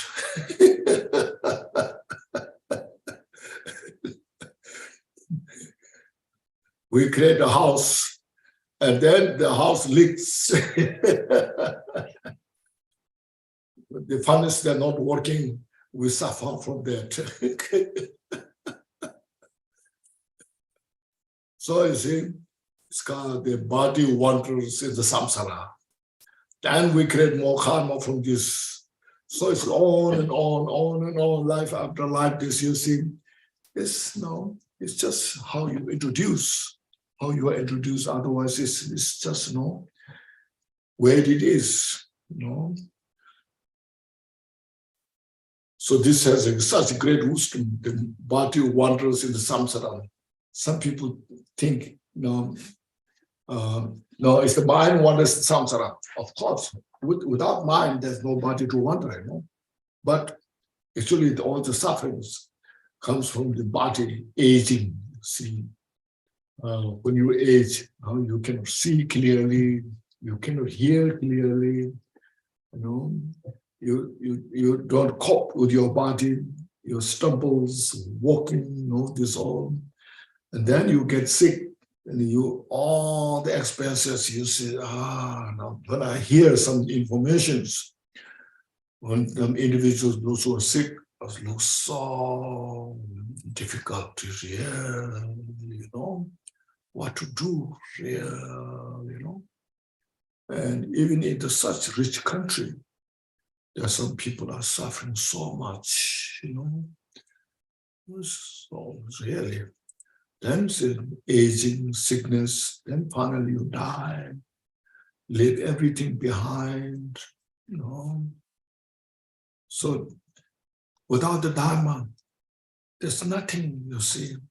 There's no any essence is there. See. But we have to have the wisdom. Really. If you have the wisdom, if you have the attitude, as powerful attitude, penetrating mind, you can see this, and Dharma makes sense. So as a mentioned, Dharma is not as a religion, but to solve the problem. Solve the problem, not just artificial way, not illusion in nature. Solve the Dharma from the root. See, that's why it takes time to sort out all those illusions that we built. We built the illusory dimension from within the confusion.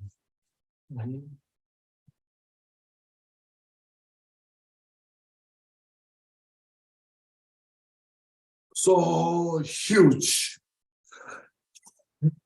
And now it takes so much time to dismantle all this illusory built dimension.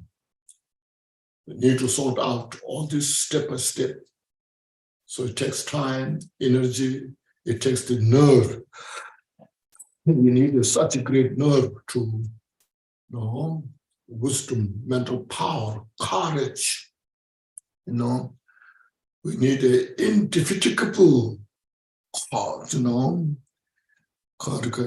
without getting tired. Need such an indefatigable courage, indomitable courage you need to do these things. So that's why there are only few can make it. Not many people can make it, So meditate on these things, go penetrate through and joyfully, such a great joy. Really, there's nothing great joy than this Dharma practice can give us.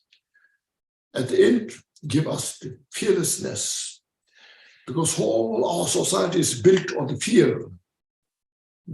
All this, this insurance, health insurance, the retirements, all this is built on the base of the fear, to protect from the fear. So you have to have this, you have to have this. If you don't have this, you will go through this. If you don't have this, you will go through this. So to live joyfully, it's built on the fear.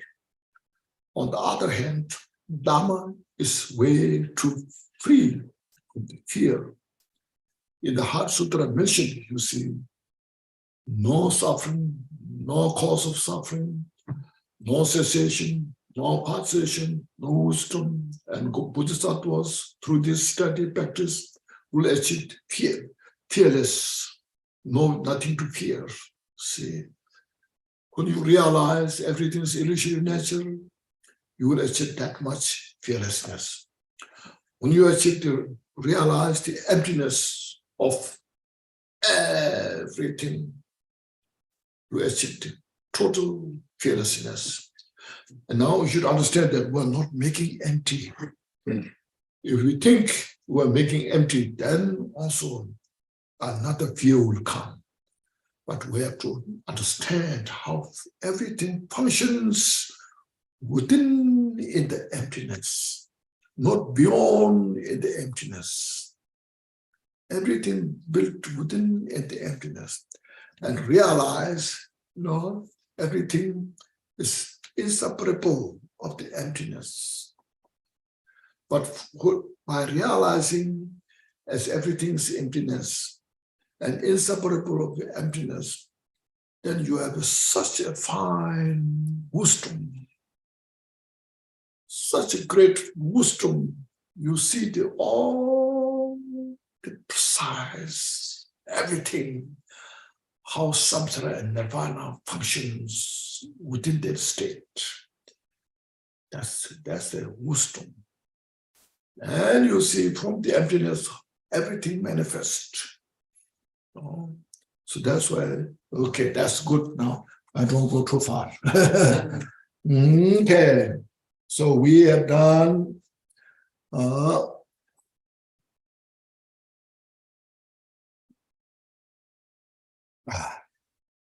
I read that there's no power in things like spell, so mirage-like mind do not occur through them. Illusions spring from the various causes. Thus, illusions are of different kinds. See, we call everything is an illusion. As mentioned, we are not making illusion, but everything functions as an illusion. So the mind, illusory mind, cannot come out from these things, from the material things, because all the material things dissolve into emptiness, and that dissolve into your consciousness, and then your consciousness dissolve into emptiness. You see, not other way around. You don't dissolve your mind into the materials, and then material dissolve into the emptiness. You see, make sure that understand, all our mental perception so far, like seeing as real, then seeing as I'm clean. Then change, you see, oh, I'm not that clean, really.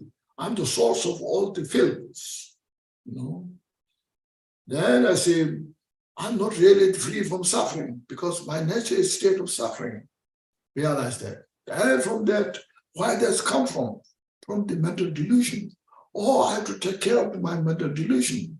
What are those delusions? And these are three portions, basic and all the rest. But then what? How I have to handle this? How I have to practice those?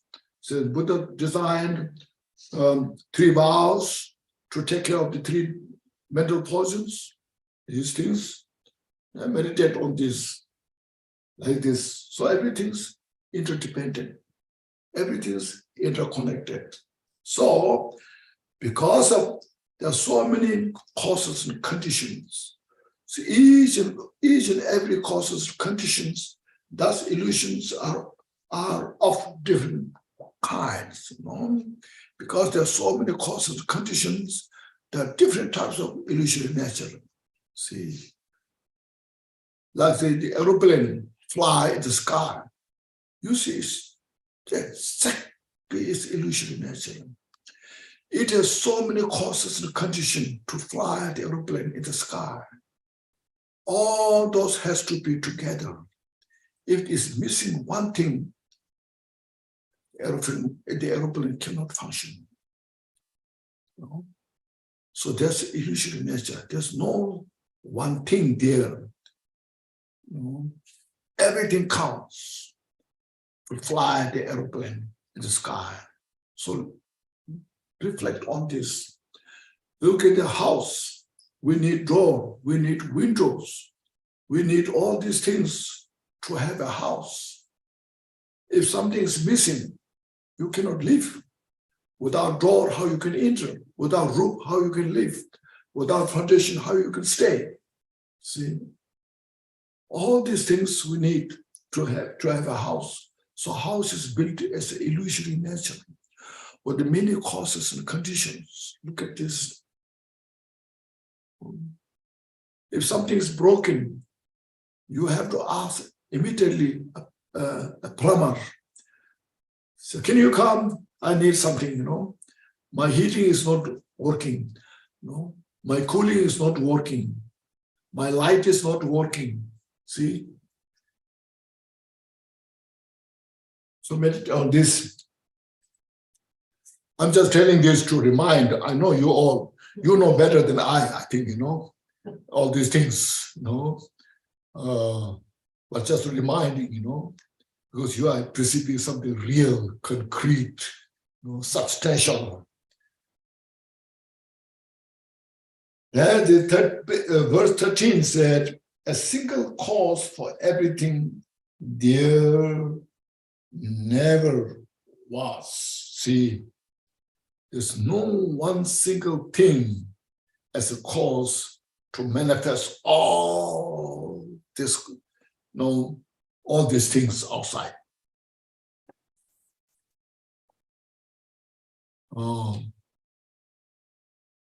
So many, just earlier mentioned,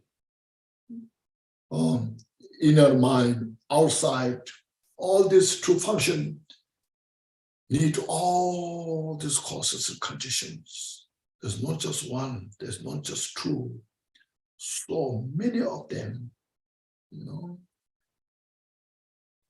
Like in the old time, you make a fire, a fuel, burning fire.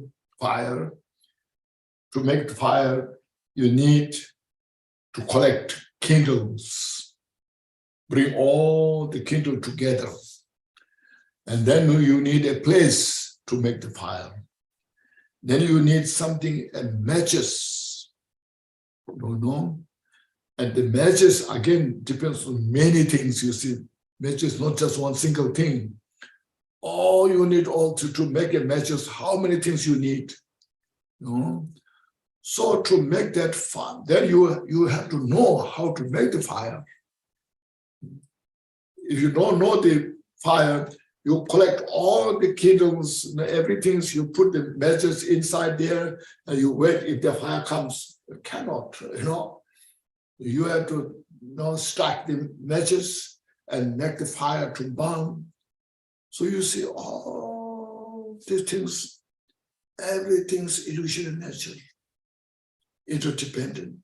So there's no one thing, one cause, one condition makes everything. See these things. So that's why in Dharma practice, we need all our conditions to study, to practice Dharma. First, the four foundations, reversing the mind. The four reversing the mind. We need sense of renunciation. Renunciation, as mentioned, renunciation doesn't mean don't eat food, don't wear clothes. Renunciation means to renounce the cause of suffering. You see, I am in the state of all the cause of suffering. I'm in the middle of all the delusions, which are the cause of suffering. How much I can expect real peace and happiness that I wish to have. See? So I need a renunciation to free from these causes of suffering. That's called renunciation, you see. Sometimes people have misunderstanding. Oh, Buddhists are very strict renunciation. No, we cannot do this, Samsaric life is much better, you say,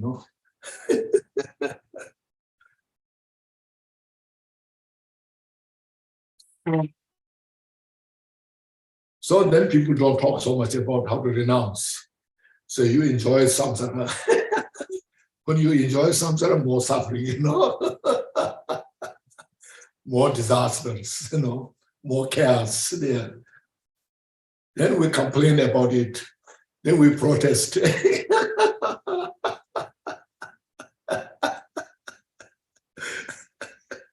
So I deserve this, I deserve that, And there's no solution, Okay. So that next said, verse 13 here.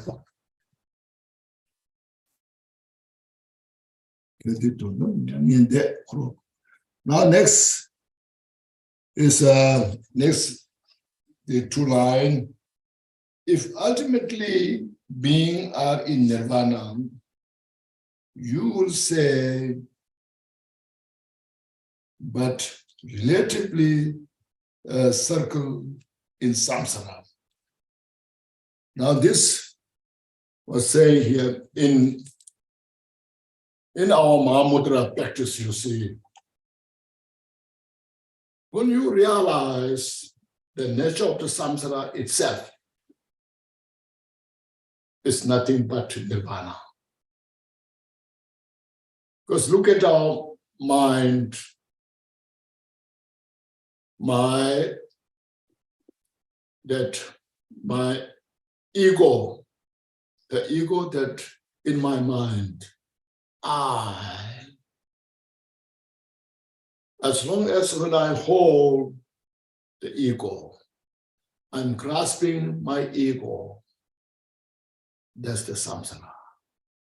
See, as long as when I attach to my ego, I myself is the samsara. As soon as when I release that, there's no such ego as exists. This is my wrong perception, my confusion.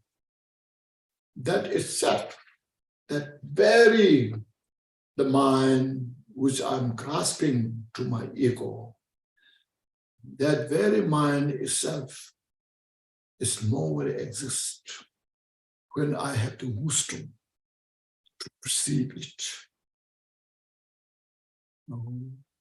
When I have the aptitude,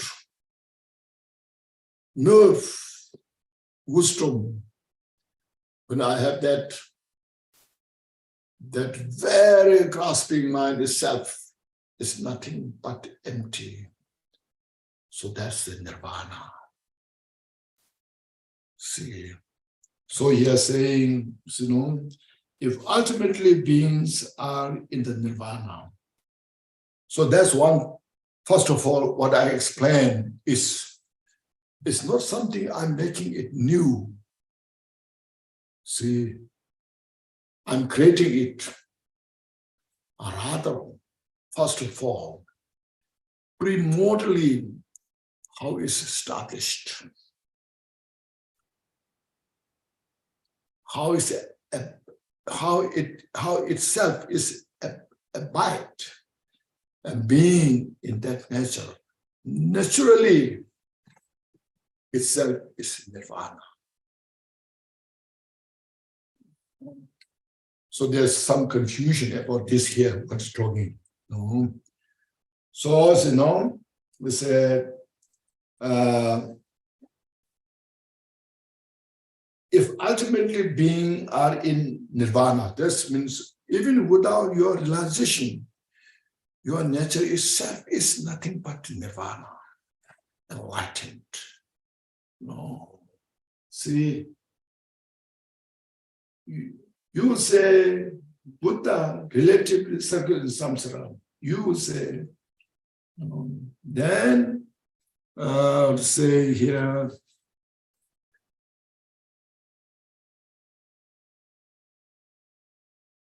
you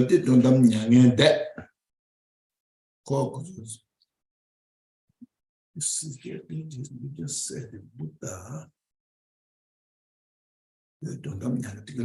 Yeah, sorry, this is new. I did this. There's no Buddha. No, sorry, I misread. If ultimately beings are in nirvana, which I explained, you will say, but relative circle in samsara. But so when you have not realized that nature in the samsara, that very, when you not realize, not reveal that nature is a samsara, state of suffering, aging, sickness, death, so forth. So they argue. So they say not realizing this. What they're arguing is not realizing what I said.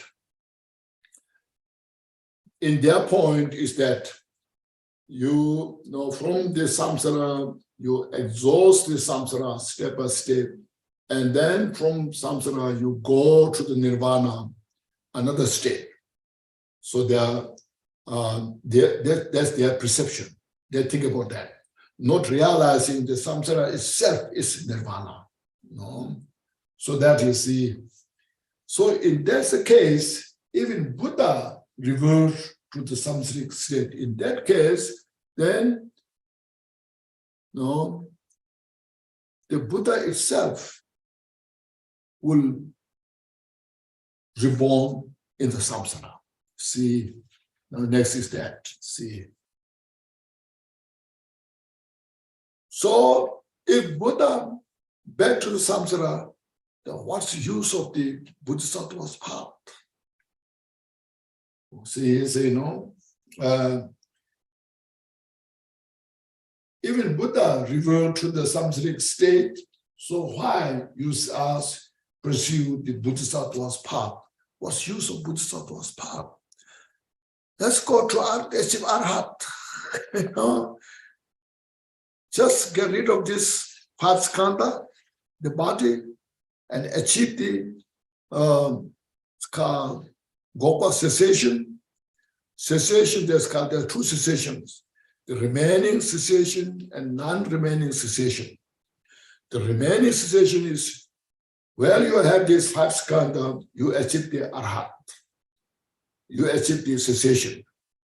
The remaining this, you remain this five skandha. Then non-remaining is after you die, you leave this five skandha behind, then you achieve the total nirvana. So that's the better to say. Where you are talking about is you become Buddha and come back as a samsara. What's the benefit? No. So that is saying here, see, so they say down here, this is verse 14. Verse 14 saying, even Buddha reverts to the samsaric state, so why you ask pursued Bodhisattva's path? Now for this answer, as long as there is no cutting of the causal stream, there is no halting even of illusory display.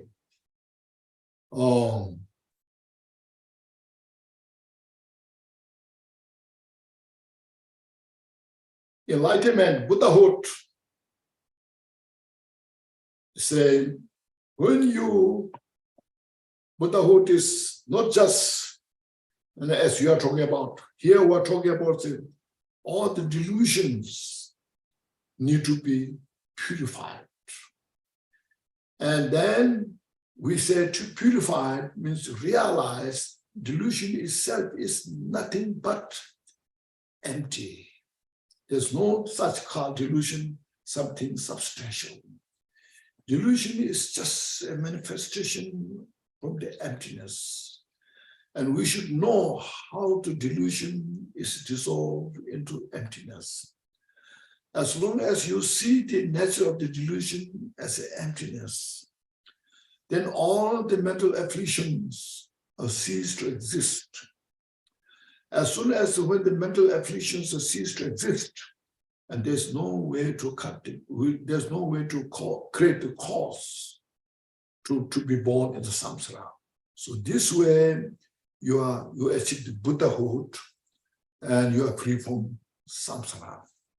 So here said, as long as there is no cutting of the causal stream, if you have not purified, the cause of samsara will continue. No, everybody continue. As soon as when the cause of the samsara is dissolved, there's no samsara. Even in the even in the illusory state, not just only samsara. So in other words, you see, to manifest the illusory state, illusory nature of all these manifestations, like magic show, as long as there's a cause for the illusory magic show, that as long as there's a cause, that magic show will continue. Okay, continue.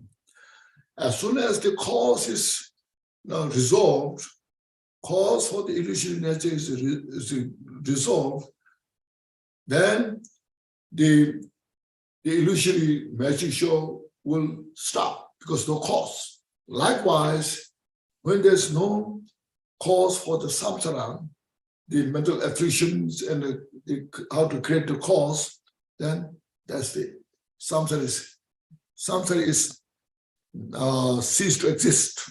Samsara cannot function because no cause. So you realize samsara itself is nothing but nirvana. So this is what now he is explaining, this Madhyamika, So there is no helping even of illusory displays. When there's no cause, not only samsara, even illusory display has no cause to manifest, no way to helping its nature. And 15th, but when the causal stream is severe, even relative phenomena do not appear. If even that which is deceived does not exist,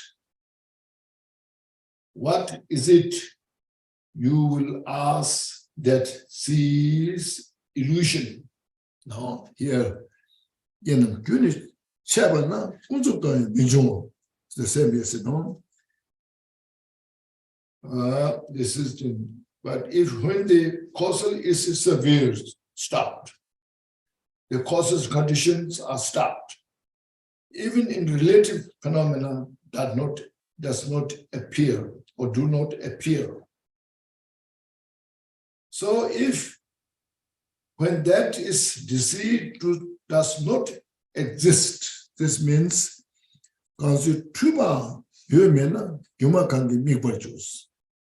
then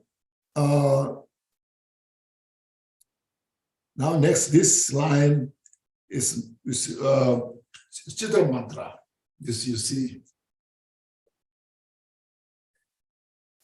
The first two lines from the verse 15 is now general, Sharavaka.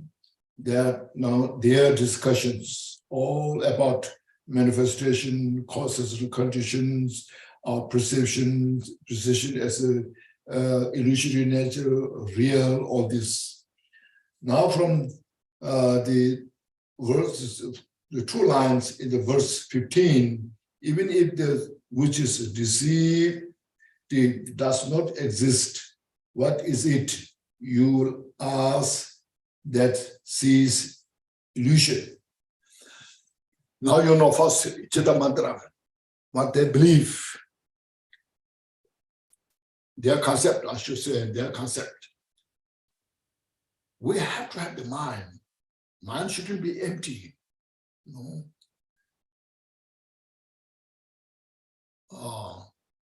All outside things, I accept as a perception of the mind, reflection of the mind. But mind has to exist. Because if the mind is not exist, if the mind is empty, then what? What's the purpose of life? Now people ask, what's the purpose of life? So there's without the mind, without the existence of the mind, then what to function? What to perceive, what not to perceive? Mind has to exist. Mind has to exist. By the existence of mind, you see things, you perceive everything like an illusory nature. So everything is manifestation of the mind. They say that, So in that you see, Constituba Yemena, si Umapar, Constituba Yemena.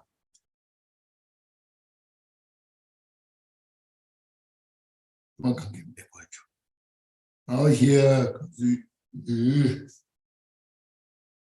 Chitra Mother is asking the Mathemika, the Mathemika system.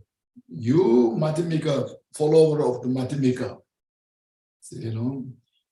even if that which is deceived does not exist, means the illusory mind, the mind itself does not exist. What is it, you will ask, that seeing illusion? What is that, what you see as an illusion? It's another saying, if you assert, if you believe, if you assert, no, mind is not non-existence. Mind is nothing but illusory nature. The nature of mind itself is empty. Then you say what it is, seeing, perceiving outside, these things are illusory nature. See, what is it, you will ask, that sees illusion? If there is no mind, what it is which perceives everything as an illusion? Now that this made a little progress from the Sharavaka. From the Sharavaka, it's in both outside, inside, exist. So that's what they're arguing. If everything's illusory nature, everything's not existent, all those about this. So that we have done all these discussions. Next, Chitra Mantra, the mind-only school, saying there is such called self-awareness, self-luminosity, or self-awareness, that mind which is aware by itself, but that mind is exist. If that does not exist, then what you perceive outside? Outside as an illusory nature, which is one which perceives. Yeah.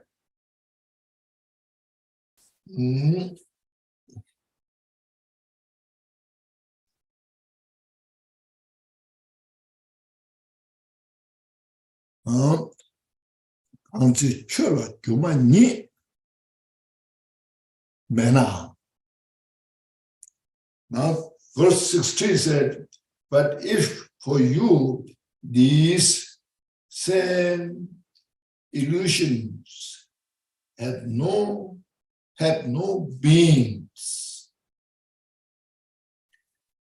what indeed is there to be perceived? No.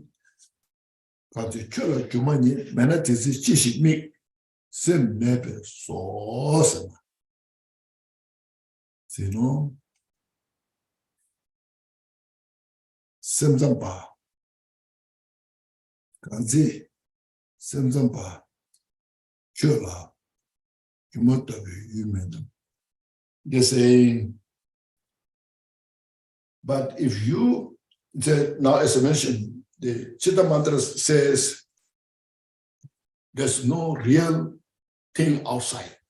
What you see is, you see the manifestation of the mind. There's no something exists outside. It's just manifestation of the mind. So there's now is a if for you the same illusory have no being outside, illusory has no mind. Only inside your self-awareness. What indeed is there to be perceived? Then there's what is there to be perceived, because there's no object. It's just mind. how your mind can perceive your mind. Say basically, the object is mind and your mind is perceiving. So when there's no mind, your illusory nature is nothing but mind. Still, it's not something outside exists, it's just mind. So what indeed is there to be perceived? What you perceive? There's nothing to perceive. Then next what I was saying is,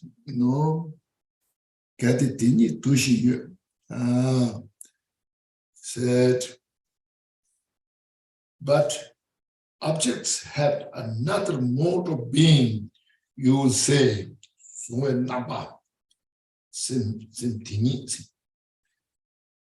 will say, that very mode is but the mind. You see, the object, there's no real object, but object have another mode of being. See, what you see, the object, is just only your mind.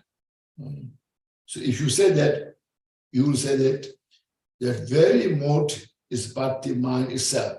So how you can see the object? Because that object itself is the mind. There's no real object exists in that.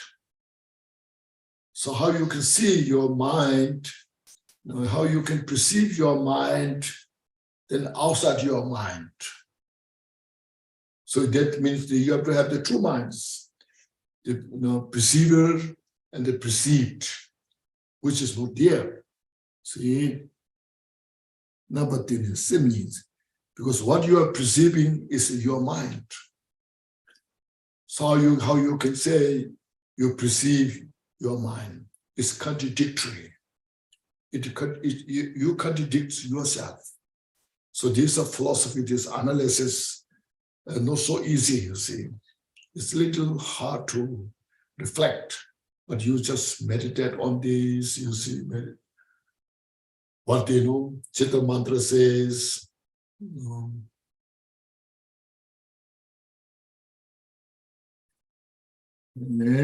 what to say, never means this can't same thing me to mana. It's a kashi kagatos. So said the same thing, it's continues in the same way.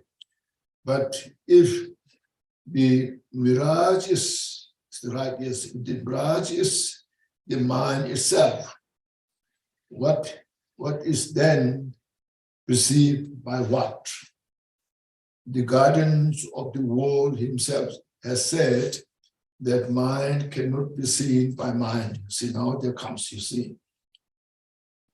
But if the mirage, or mirage means illusion, the illusion nature itself is mind. What you see, the object, is also the mind. So, what is then perceived by what? Then what you perceive by what? It's just your mind perceives the mind. That's not possible. There's only one mind. Perceiver is the mind. The percept is mind. So there's no two things. The mind. So therefore, you say here, guardian is the Buddha. The Buddha, the Lord, or the Lord of the world.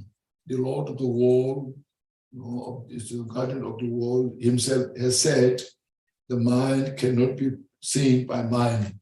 Mind cannot be perceived by the mind, because only one mind. Like your eyes cannot see, you cannot see your eyes. Yeah. So therefore, it is said is in just in just the same way he has said, the sword's edge cannot cut the sword. The one sword, you have one sword, very sharp sword.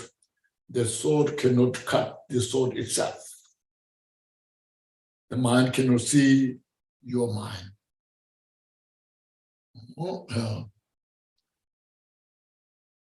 And the Negin Gombecha Semisime Tonshu, Redison Rana, Chetal Major Tishin Ye, Chetal Mame, ranking Yada Sewacher, Tishin Nas. Now, the Chetal Mandra says, no, please wait, wait a minute.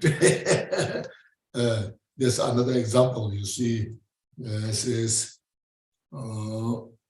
the verse 18, you see, in just, first he said, we finished it, in just the same way, he said, Buddha said, the sword's edge cannot cut the sword, but you say it's like the flame that perfectly illuminates itself.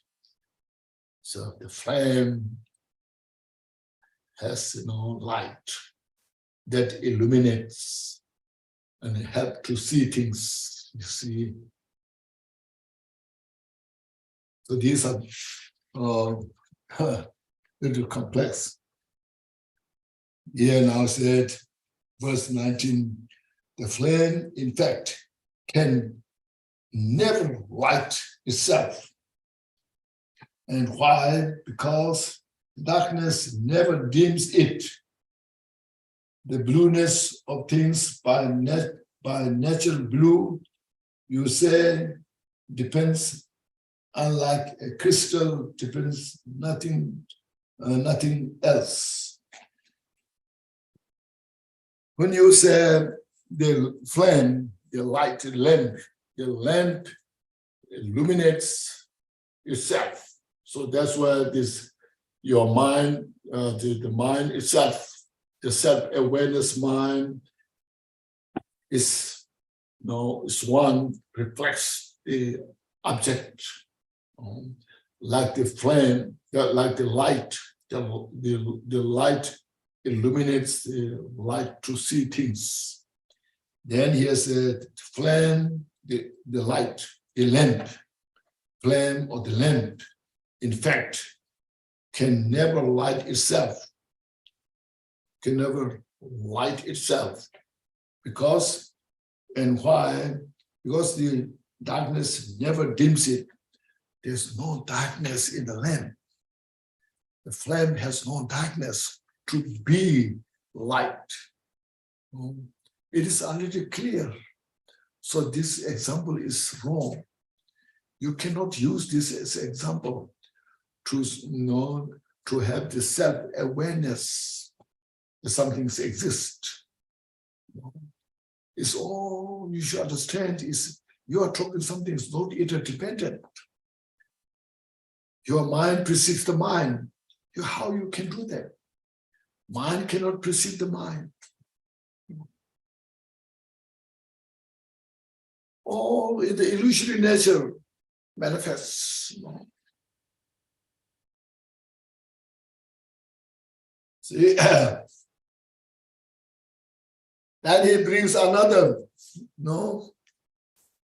Okay. Mama said what he meant to can't community to met. She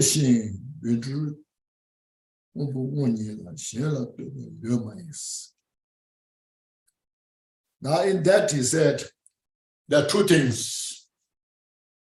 One dependent, one is not dependent. Now here, the blueness of things by nature blue, you say, depends. And unlike a crystal, upon nothing else. It's called jewel bidria. There's a bidria lapis lazuli. Usually translated as a lapis lazuli, blue or jewel. The blueness of the Bedria, the lapis lazuli jewel is not dependent on anything. It's blue by itself. So now the blueness of a thing by nature is blue, not dependent on anything.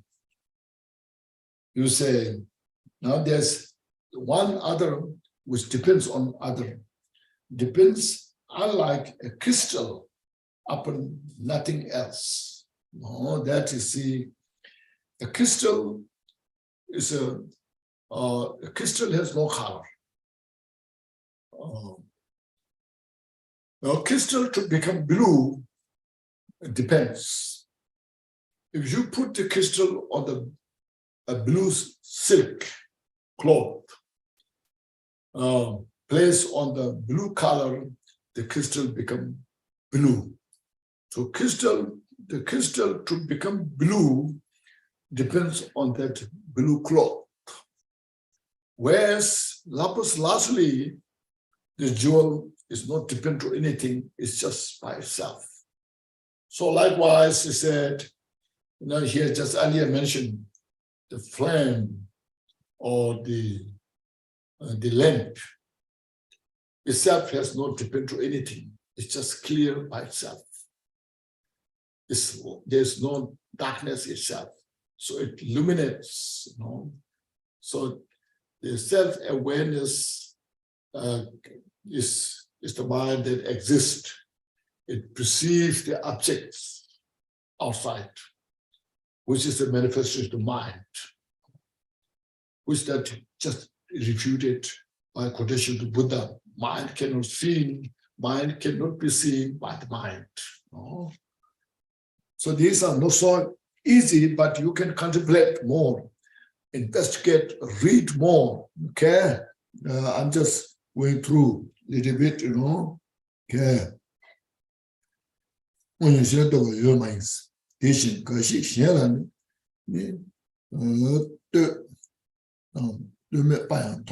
said, verse 20, verse 20. Likewise, some perceptions come from other things, where some do not. Just earlier mentioned it, So like this way, some depends on the conditions. Some doesn't have to depend on conditions. Like the blue lapis lazuli had not depend on to any other to be blue. But the crystal to become blue depends on the blue color. When you have blue color cloth, then you can see the crystal as the blue color. Whereas the lapis lazuli doesn't have to depend on any other to be blue. So the mind depends on depends on the perception, but mind itself is just clear. It's calm. It's shepa rarik rangse. The consciousness, self-awareness, self-aware, and self-luminous. That since that is the exist as a consciousness, so sometimes depends the object, sometimes not depends the object.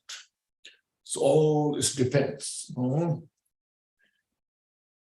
So then when you so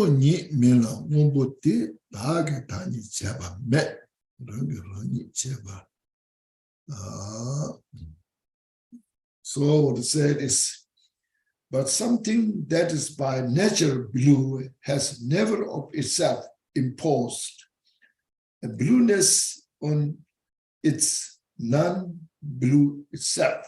So,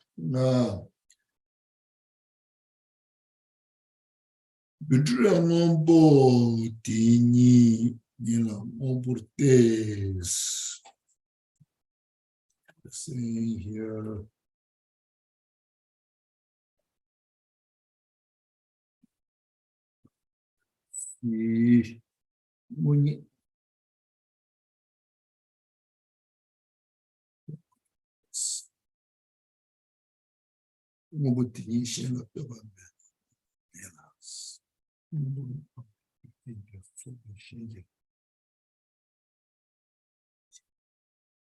So now, Madhyamika says, your example is not correct. Okay. You see, but that the lapis lazuli, the blue lapis lazuli, you say it's not dependent on others. It's just blue by itself.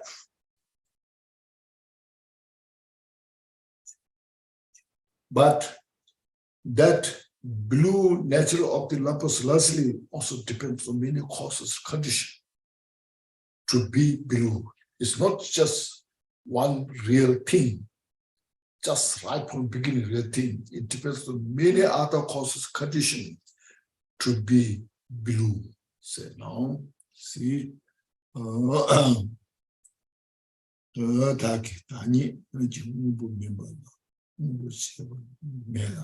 See, so it is said, Mila,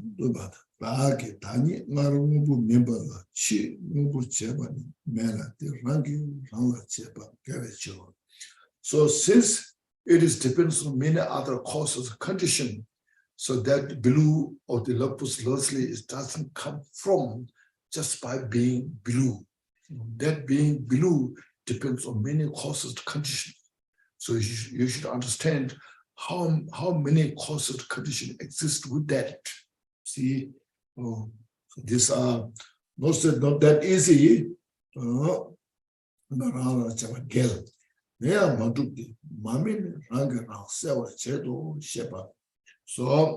now here said, the praise, the lamp eliminates itself. The mind can know and formulate. So how you say the lamp is illuminated? It is said by lamp itself or someone else. So you know that our mind said the lamp is clear, illuminated. So it's designed by the mind, not by lamp itself. See, then you see, but what is there to know and say that mind is self-illuminated? So which is one says the mind is illuminated? The mind is self-awareness. The lamp is illuminated. The nature of the illuminate is said by the mind. The mind designed and designated the lamp is illuminate. But which is the one?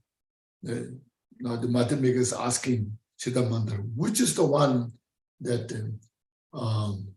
the mind is self-awareness? How you know that? Say that but what is there to know and say? See, that mind is self-illuminating. So we need a little more exercise.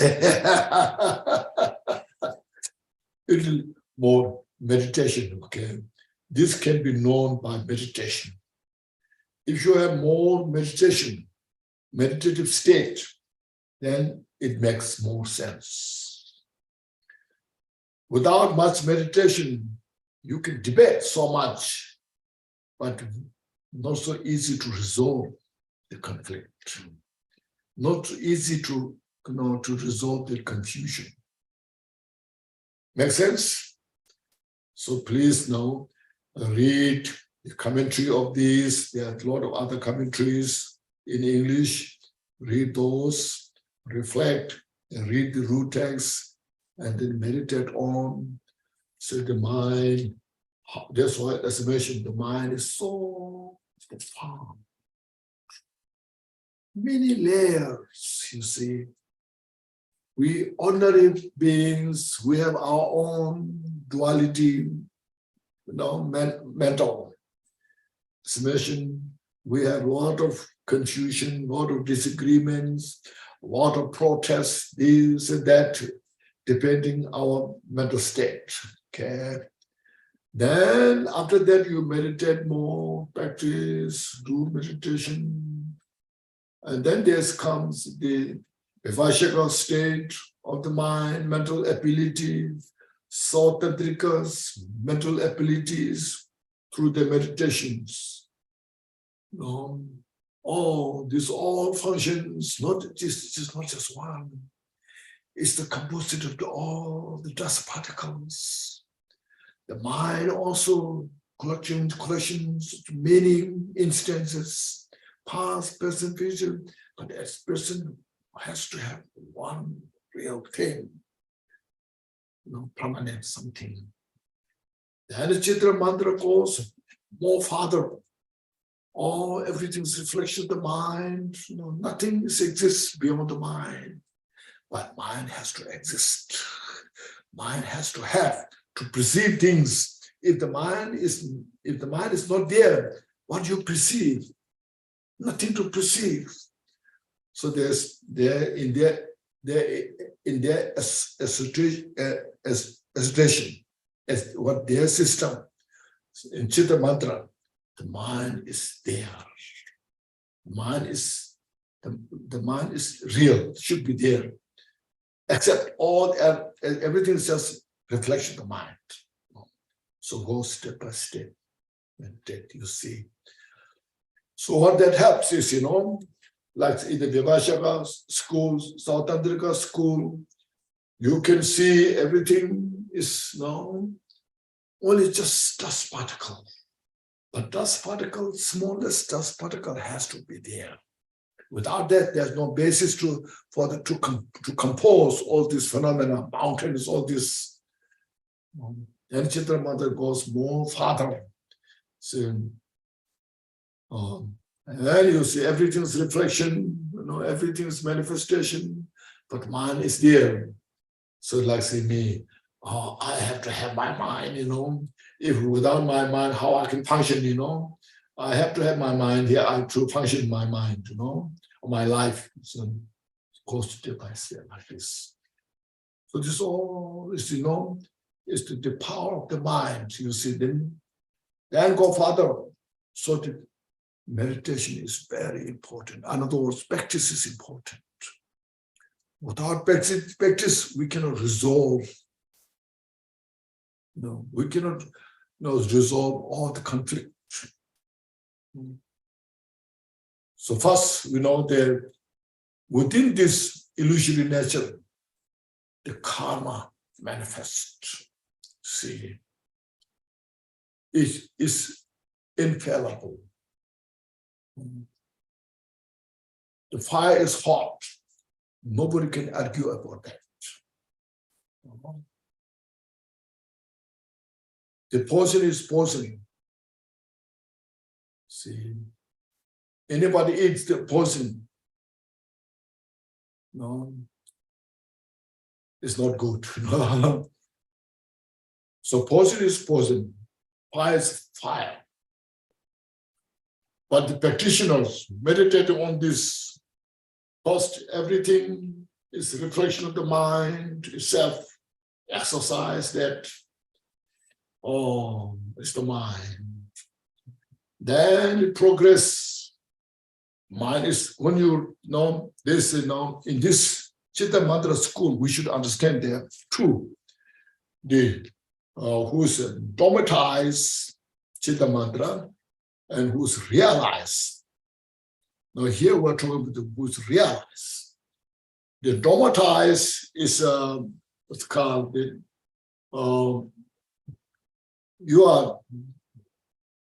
you're Buddha taught that, and we believe that. You have no realization, but you believe this tenet system. This is what we are Chitta Mantra, this is where we are, and this is why we have to believe and follow that. So there's no experience so much on the practice. But those practitioners of the Chitta Mantra, when they meditate, get this, as other day I mentioned, the samadhi, the form world, the fourth state of the samadhi. The first stage, second, third, fourth stage. When you achieve that meditative state, it's called samadhi, karma abiding meditation, shamatha. Then with that shamatha, karma abiding meditation, synchronize with the special insight, the wisdom. When they work together, when they cooperate without separation, then you realize everything is nothing but empty. No ego is there. And then you realize everything is just interdependent, interconnected. And practice on that step by step. You see, through these practices, there you see mind itself is not exist. So Chitra mantra in Tibet is called Semtam. Semtam means there's also the two different system of explaining that. Just according to the Chitra mantra itself, nothing is exist beyond the mind, but the mind itself is exist. Then in the mathematical school, they say the mind is more important than the outer phenomenon. So Semtam, all this within the framework of the mind itself, but mind itself is also not exist as outside. These discussions are in the few lines in the jewel ornament of liberation. You look at the wisdom section, chapter 17 there. You can find there. So you understand about this. So here, with this mathematics, response and what they believe, this. So it's mentioned the Chitra Mantra school is also very important, for our Dharma practice. See, there's some they may look down, or this is Chitra Mantra school, or not so advanced, But for us, Chitra Mantra practice is very advanced. We are not near there, So we follow this practice step by step. From that school, we can cultivate bodhicitta. Because of being it's a mind-only school, now I can cultivate the loving kindness to all the sentient beings. Because of the mind, I can cultivate compassion, practice.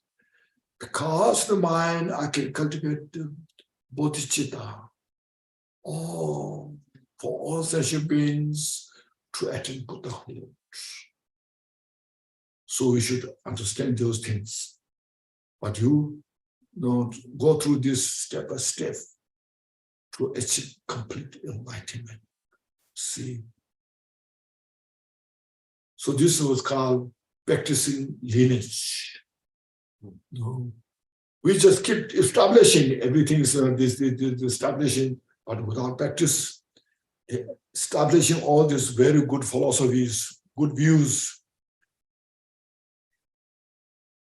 there's nothing to enjoy for yourself. Okay.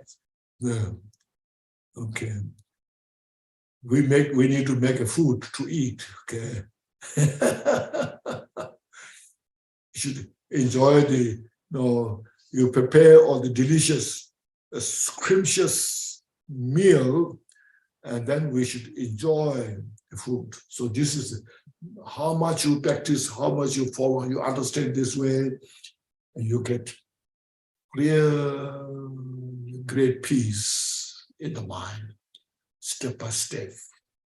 That's what we need in the 21st century.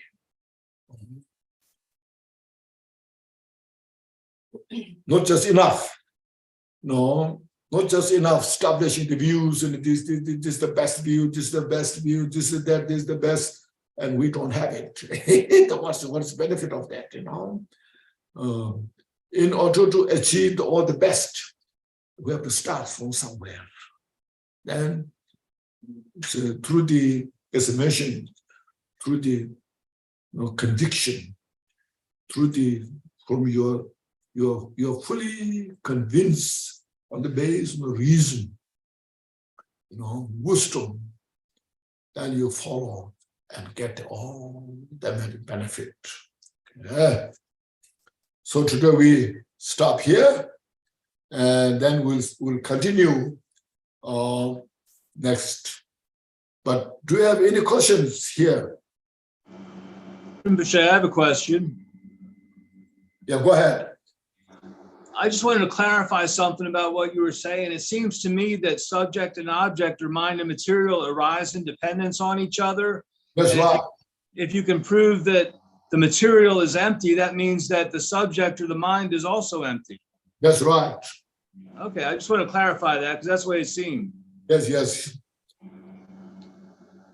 That's good. Yes, go ahead. Okay, thank you.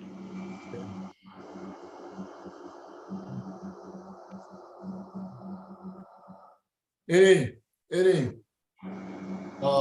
suggestions, ideas?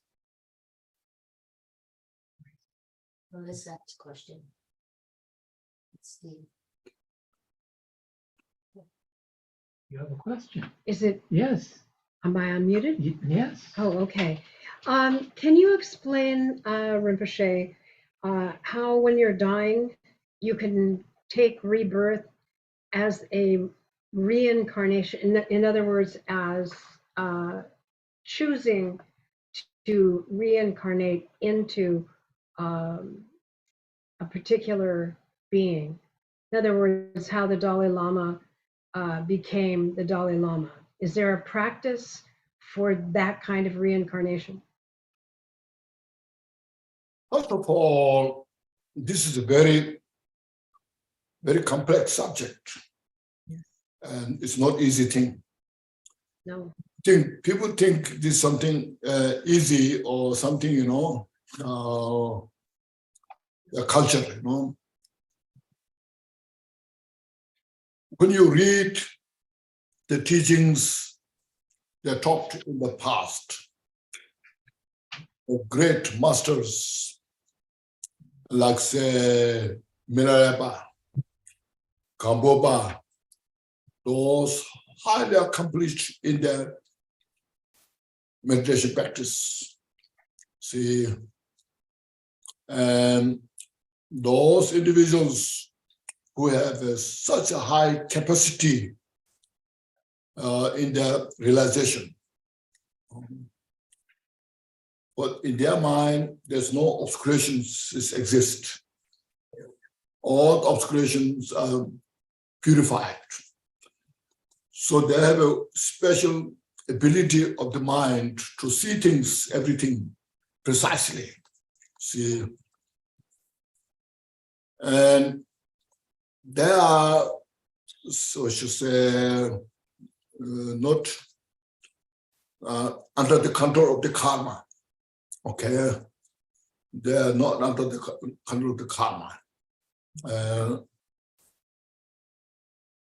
because they have such a powerful meditation practice. See, so in reality, just for us to understand this, the Bodhisattvas who achieved the 8th bhumi, okay, 8th bhumi can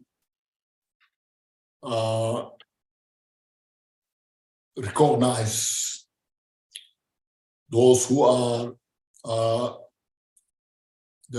need to be recognized, and also those who are reincarnated also need to be, I feel, like say, eighth bhumi. So those who are in the eighth bhumi, then they are recognized when they are reborn in next life somewhere. And then the Bodhisattvas who above the eighth bhumi, like 10th bhumi, 9th, 10th bhumi, they can recognize those who are reborn or reincarnated. So this is such rebirth of such as great masters. Mhm. And then they are ready to help other sentient beings because they're well trained. Mhm. Still, they also have, in next life, they also have to go through a lot of training, go through a lot of training. This is not something, not easy thing. No, you just recognize and you perceive something, oh, this is reincarnated Lama. Then you can say now that there are a lot of confusion. You have heard of, there many are recognized, and then they fail to perform their activities, and there are a lot of problems, confusions, is there because I think this we have to be very good, we have to be very careful. So if one is recognized, should be trained well, okay, in the monastery for many years, study, practice teachings, and go to the retreat, meditate, practice, not just only study, not just only reading books, but also go to retreat for many years. Then, so when you have in the eighth bhumi, then you have more freedom to choose your rebirth because you have accumulated the ability, accumulated ability to where to reborn, what to do, what not to do, Otherwise, like me and you, we don't expect to be reborn in the high reincarnated state.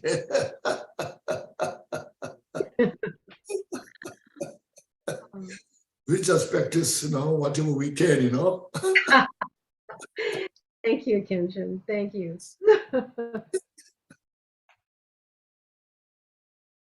And I have a question, please. Yes, Marty, go ahead. If I guess if as the Yogacharyas say that mind illuminates itself, if that's not true, then could we say that the nature of mind or the qualities of mind are self-awareness and luminosity? Is that clear? Yes, go ahead. Yes. Well, just that it is the nature of mind. Does it have qualities like luminosity or self-awareness? Yes, we in the Mahamudra, also in the Dzogchen, there's a self-awareness, the mind, is luminosity. Yes. In the Chitta Mantra school, and that if you ask what's the difference, the Chitta Mantra school saying the self-awareness, the mind exists as the thing, as the thing, not empty. Okay, it's not empty, it is exist. Okay, it's a thing, something. But in the Mahamudra, yes, it is luminosity, but the nature itself is nothing but empty. But inseparable of the emptiness and self-awareness. So this is the difference,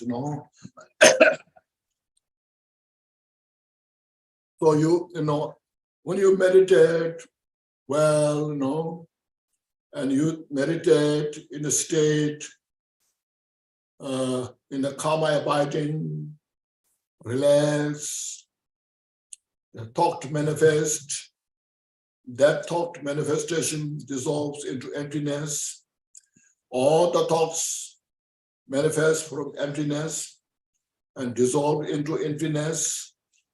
And then there's no separation between that emptiness and manifestation. So don't hang on your thoughts, right or wrong. Let it dissolve into emptiness. No? So this is our use in the Mahamudra practice, you see. And you cannot prevent your thoughts. All these conceptual thoughts will manifest, but you cannot prevent them. But you have ability, you should have ability to handle that and handle that it inseparable of the emptiness and the manifestation of thought. So there's nothing to grasp, there's nothing to hold on. So that's what it's about. Whereas in Chitta Mantra says the self-awareness, the mind, Shepa Rangri says the self-awareness of the mind is something exists.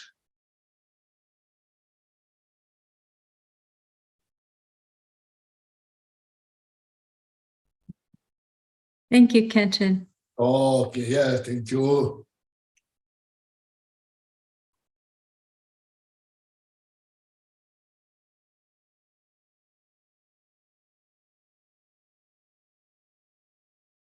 So everybody, we are so fortunate to have Dharma in our life.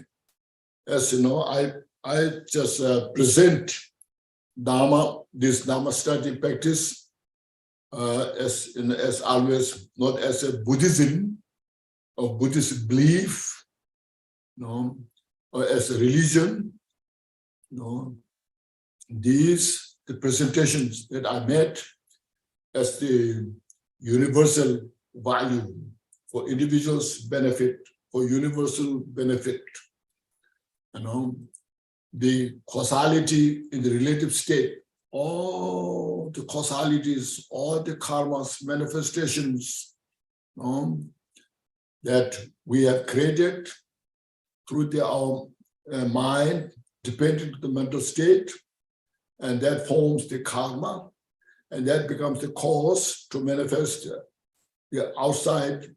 In Tibetan, there's called Wanki Debu, the power of the result that manifests from outside in the world. Like say, as I mentioned, all the disasters, the floods, the fires, all the tornadoes, all these storms, you can see earthquakes, all different types of pandemics, diseases. This all are manifest from the karma, cause that were created. It's not a religious, as mentioned, it's not a religious belief.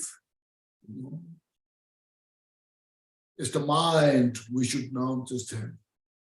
So we need in the constitution, in our constitution, everybody should pay attention to the mind. The mind, virtue and non-virtue. The virtue and non-virtue is so precious. For some people, it doesn't make much sense. What is virtue? What is non-virtue? Doesn't make much sense. But if one has the real wisdom, like Buddha's wisdom, then it makes sense. So if you ask, what's all the suffering in the individual and then the public? No. In the world, all the sufferings are a result of the non-virtue. All the peace and happiness we individually enjoy in the public, in the society at large, a result of the virtue. And that's from the mind. So as you see, loving kindness, you see. When you relax your mind, you respect others' peace and happiness. You wish others have all the peace and happiness. You look at that moment, you see, your mind is so relaxed. There's nothing to judge. There's nothing to judge. Everyone desires for peace and happiness. You wish for that. Inclusive. No. And you feel yourself mentally, physically more relaxed. See, it's so precious. It's within us. At the same time, when there's a greed, no, aversion, malicious thoughts, destructive thoughts, how much suffering is within him. See,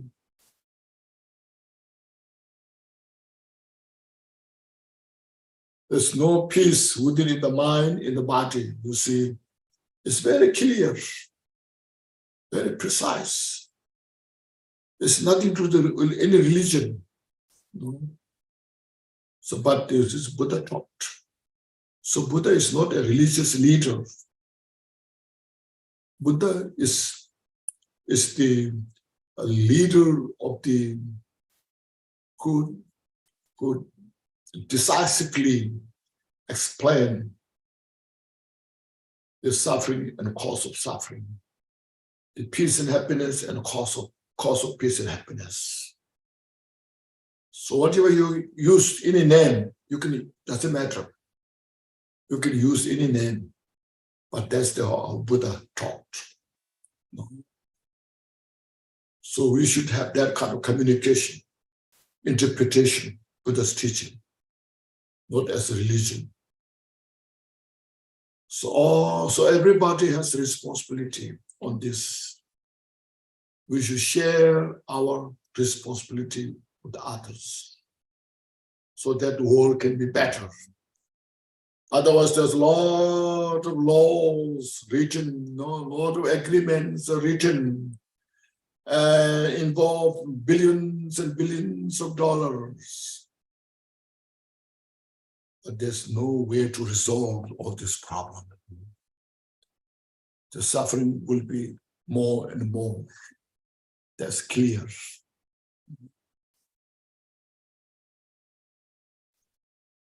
So we should investigate on this and then meditate on this, see it makes sense or not. So that first of all, individually, our Dharma practice would become powerful, strong. We get the first benefit. No, in the first place, we get the benefit because we have the conviction. We have the total understanding.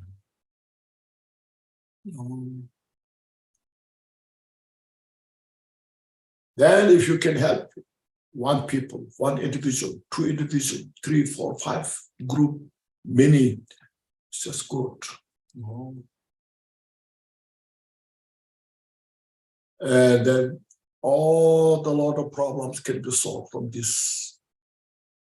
So this I'm just repeating that what we went through, the purpose of our Dharma study practices about this. Thank you so much, everybody. Now, just we'll say these dedication prayers. First, please relax yourself physically and mentally and reflect what things we went today, what you have understood. Then our dedication as before, I will read this and then read this through, and we dedicate together. So together is more powerful. Okay? Glorious, holy, venerable, precious, kind, rooted in lineage, lamas, divine assemblies of Idams and assemblies of Buddhas, Bodhisattvas, yogins, yoginis, and dakinis dwelling in the 10 directions. Please hear my prayer. May the virtues collected in the 3 times by myself and all sentient beings in samsara and nirvana, and the innate root of virtue, not result in 8 worldly concern, the 4 causes of samsara, or rebirth as Sharavaka or Patika Buddha. May all mother sentient beings, especially those enemies who hate me and mine, obstructors who harmed, misleading Maras, and the hordes of demons, experience happiness, be separated from suffering, and swiftly attain unsurpassed, perfect, complete, and precious Buddhahood. By the power of this verse, root of virtue, may I benefit all beings through my body, speech, and mind. May the afflictions of desire, hatred, ignorance, arrogance, and jealousy not arise in my mind. May attachment to fame, reputation, wealth, honor, and concern for this life not arise for even a moment. May my mind still be moistened by loving kindness, compassion, and bodhicitta, and through that may I become a spiritual master with good qualities equal to the infinite of space. May I gain the supreme attainment of Mahamudra in this very life. May the torment of suffering not rise even at the time of my death. May I not die with the negative thoughts. May I not die confused by wrong view. May I not experience an untimely death. May I die joyfully and happily in the great luminosity of the mind as such, and the pervading clarity of Dharmata. May I, in any case, gain the supreme attainment of Mahamudra at the time of death or in the Bardo. By the virtues collected in the 3 times by myself and all beings in samsara and nirvana, and by the innate root of virtue, may I and all sentient beings quickly attain unsurpassed, perfect, complete, precious Buddhahood. Thank you so much, everybody. Thank you, Rinpoche. Thank you, Khenchen La. Yeah, thank you, everybody. Thank you, Rinpoche.